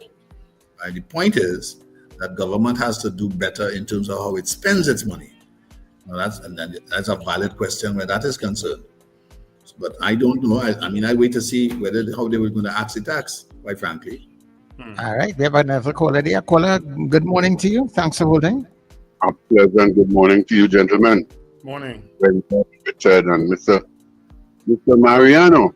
Yes, Mr. Mariano, I just want to ask one question though. Do you think it will make economic sense to really reopen the refinery? Right? Thank you very much, gentlemen. I'll listen off here. All right. The reality is that refineries are to operate at something like 95% efficiency. 95% efficiency. The Point-of-Care refinery is operating somewhere around 65. Right? And it was a financial liability. That's why it was closed. So whatever it is you have to do, if you're going to reopen it, that's the objective reality. You have to operate at that level. So what are the investments that you required to basically get it to operate at that point? And who's going to manage it? Governments who have managed the petroleum refinery over time have not managed it from an arm's length business perspective, right? They run it almost as though it were a party group, and that is not possible moving forward in the future. There's no room for it. Yeah. Any other calls, Sir Charles? No, but I want to ask Mr. Brown, just as we're talking about the refinery and the viability of it, we know, as he was mentioning, about how it should be run, but is there viability in the marketplace for it, that it can be restarted, even though the investment may be significant? But will it be worth it at this point in time when you look at how the market is, not just in the Caribbean, but around the world?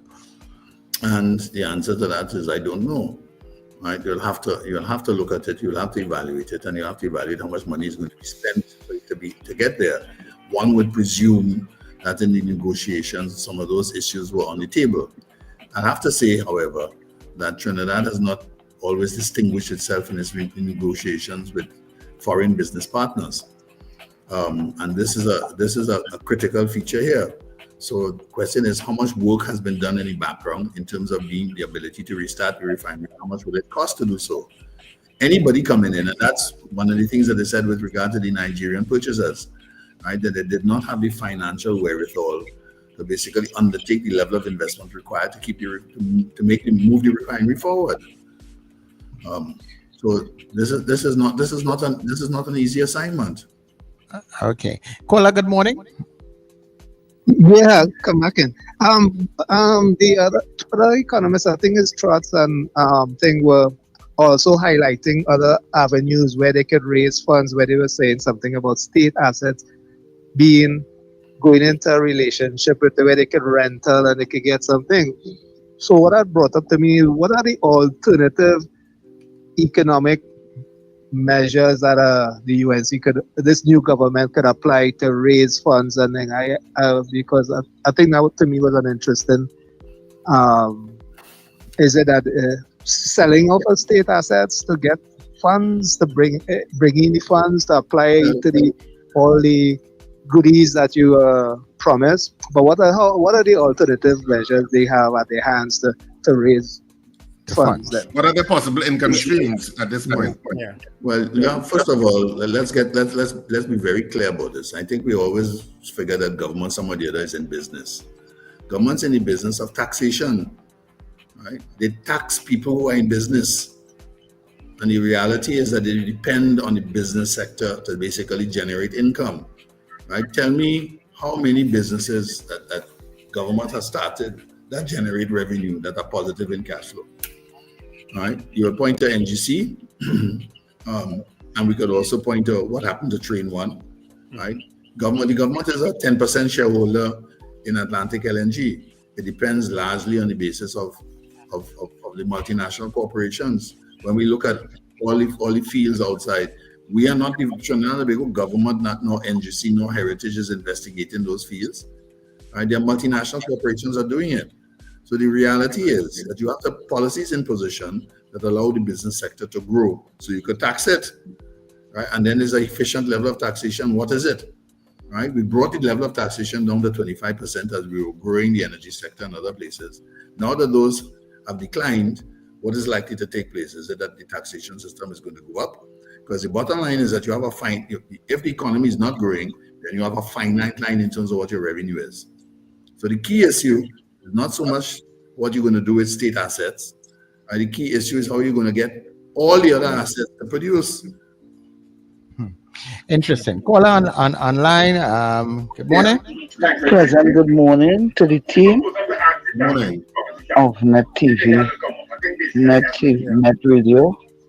My thing is the property tax. They said they stopping property tax, but I heard just this morning that Tobago never paid this property tax they had us in Trinidad paying, and many of us paid property tax in Trinidad, and Tobago never did pay. So how are they sorting that out? Some pay and some didn't pay, and now they're saying that this new government is saying that no more property tax.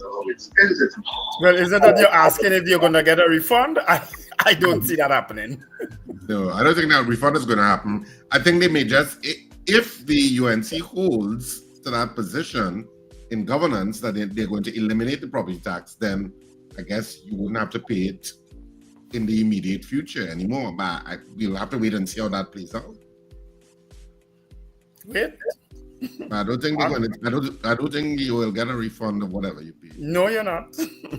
And for You those can't get VAT refunds, or you're going to get property tax refunds. yeah, and those who were paid late, maybe they get away. If you haven't paid us yet. If you haven't paid us yet, Hold maybe on. I get away. Hold Maybe on. I get away. No, I don't know that. I don't know that they'll be able to do that. You know, you could watch out. You could change the tax rate, abolish the tax from a particular point moving forward. I don't know that you could go back, right, and abolish it.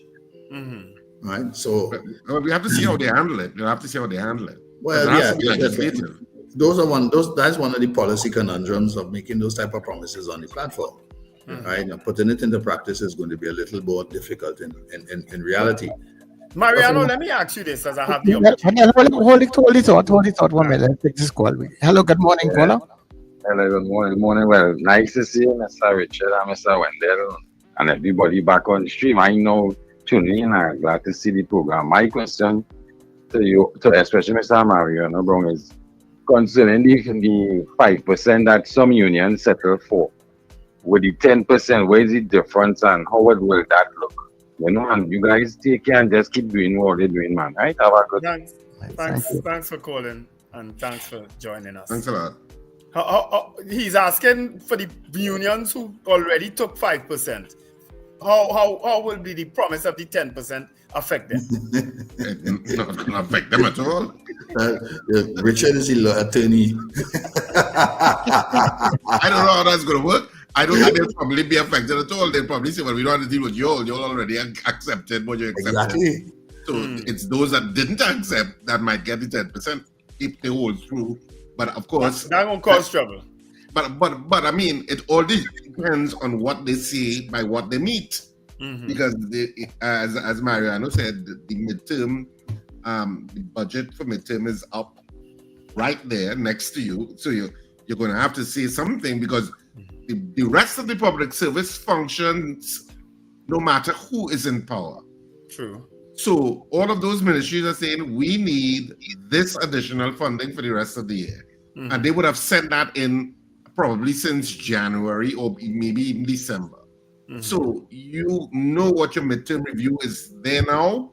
And all of these ministries are going to be making demands on things that they need to accomplish. So that's one of the things you're going to have to deal with. Yeah. So my question, Mariano, it was not discussed on the platform at all, right? But it was being discussed in circles otherwise, right?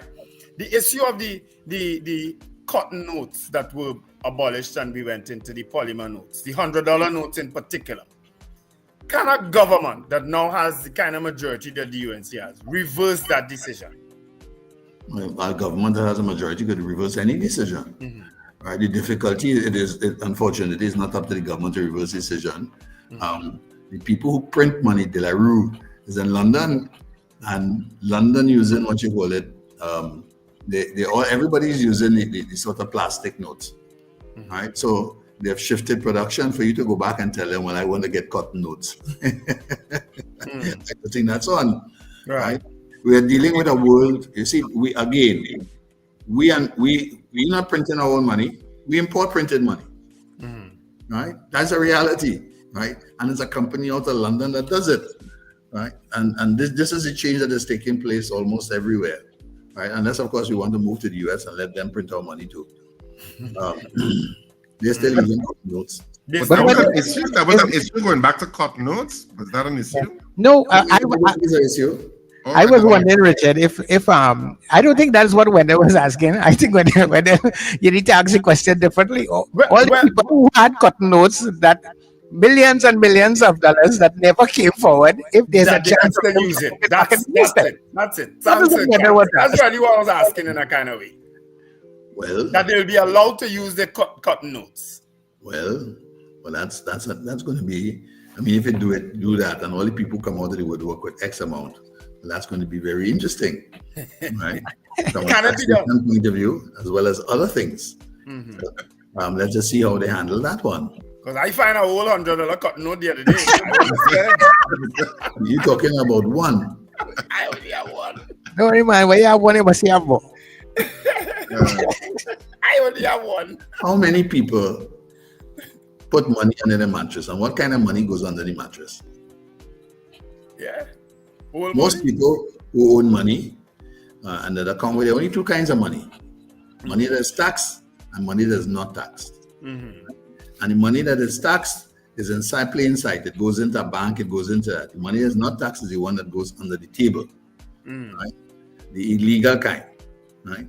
Now, you go back and you open the floodgates and all the other money comes. Right? There may be people who genuinely put some money behind. It's not going to be millions, it's a couple of $1,000s. Not a problem. Are you going to allow a limit for X number of people for X amount? Or are you going to say any amount? All right? Let's see how that goes. Yes, let's see how that goes. All right. All right, we'll be right now on 8:30. So, Mariano Browne, thanks so much for having the conversation with us this morning. And of course, we know we'll have you back to discuss more issues that is moved forward when the cabinet is appointed. Yeah. Who are going to hold the strategic positions of Minister of Energy, Minister of Finance, Minister of National Security. All of those are things Attorney General. Attorney General. All of those things are going to be talking points as we move forward under this new administration. But thank you for weighing in with your point of view this morning. We appreciate it. Well, thank you very much for inviting me. Next thing you know, when we talking to Mariano, we calling him Minister Browne, you know. Don't put it past him. You keep doing this nonsense. I'm running a business school.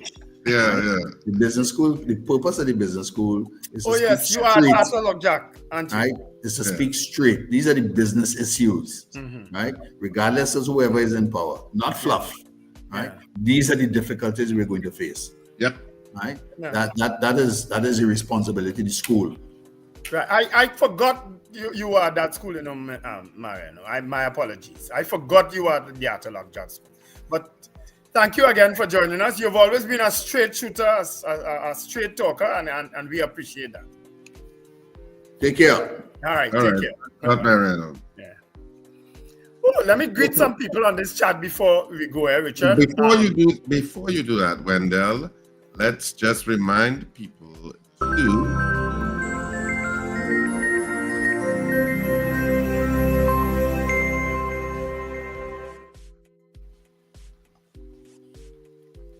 Can I go ahead? All right. Donna Ramlochan, whoever you are, I've been chatting whole day. Balhabar 28, Paul Goodman, thanks for joining us. Beryl Bose or Boss, thanks. Plain Palay, I don't know who that is.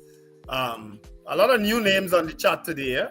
Iftikhar Hossain, Dolly Mullet, Chef Joanne. Who else? Well, Lester Cragwell is always with us. We have Slick Money Grip, Clue Ann Williams, Denny, that's a new name also. J97, welcome back. And who else? Puran Kanta, welcome to the show. Sean Victor. Who else? A lot of same people chatting whole day. Beauty Culture, good morning. Thanks for staying with us. And of course, Far Rockaway and Sean Victor. Thanks for joining the best show on radio. Salvatore Trancoso also, good morning and welcome back to our show. Who else? A lot of the same people chatting whole day. Nigel Patterson. We've had a show chock full of guests this morning, and of course, tomorrow is not going to be any different. We're going to be trying to get some of the candidates on, winning and losing, if we could get losers to talk. Losers sometimes don't want to talk. You know which loser you get to talk. Don't ask me to call nobody again. You see me? Yeah. I try, and you tell you that's a responsibility. So don't try and catch it out over here. Yeah. So just before we close off the show, advertise with us on New Era TT Radio. the fastest growing streaming platform for talk in Trinidad and Tobago. Audio and video ads welcome. Elevate your brand with us. Connect with us at newera@yahoo.com or call us at 299-5156. Now what are you waiting for?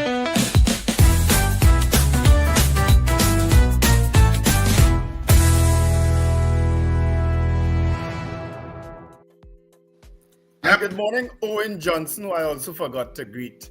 Ramesh Gosain, Trini Gets Fit, all of them who joined us. And I just saw a new name, Otteran Benjamin also too. Right? But Wendell, there's some numbers in the chat. Maybe you could reach out to those people. We're going to try to get some economists on tomorrow as well. You can look for the upload of our thumbnail, so you'll see in advance who is going to be on the show tomorrow. But we are going to get them on, and we're going to be discussing as the UNC moves into power. Of course, congratulations again to the UNC for that big win in the general election yesterday. And of course, we'll better know what the final seat allocation is later on today from the EBC. And so we'll have a better sense of what is going to be the configuration in Parliament. But guys, when does the actual, because I can't remember right now, how does it move from here on in Wendell? How long before the government moves out and government moves in now? Because it's not like the US where you have a month. But yeah. EBC has to issue official results first. Yeah, and then the swearing-in ceremony. And then the swearing-in ceremony. Once the official results come out, then the Prime Minister-elect can be sworn in and the Attorney General. Oh, okay. Yeah. When the official results come from the EBC. And they must submit that to the respective parties. Yep. Yeah. All right, this is where we leave you on the breakfast show this morning. Thanks for joining us in all of your numbers this morning. And enjoying and listening and watching and being interactive with the conversation. Thanks to Mariano Browne, Martin George, Rishi Maharaj, and Gary Griffith for joining us this morning on The Breakfast Show. We speak to you bright and early tomorrow morning. Remember to smile and laugh. It's great for your health. One life. Live it. This has been The Breakfast Show. Yeah, yeah, yeah, yeah, yeah, yeah, yeah. Yeah, yeah, yeah, yeah, yeah, yeah. Wake up, it's a brand new dawn. The breakfast show got the vibes turned on. From Maracas Bay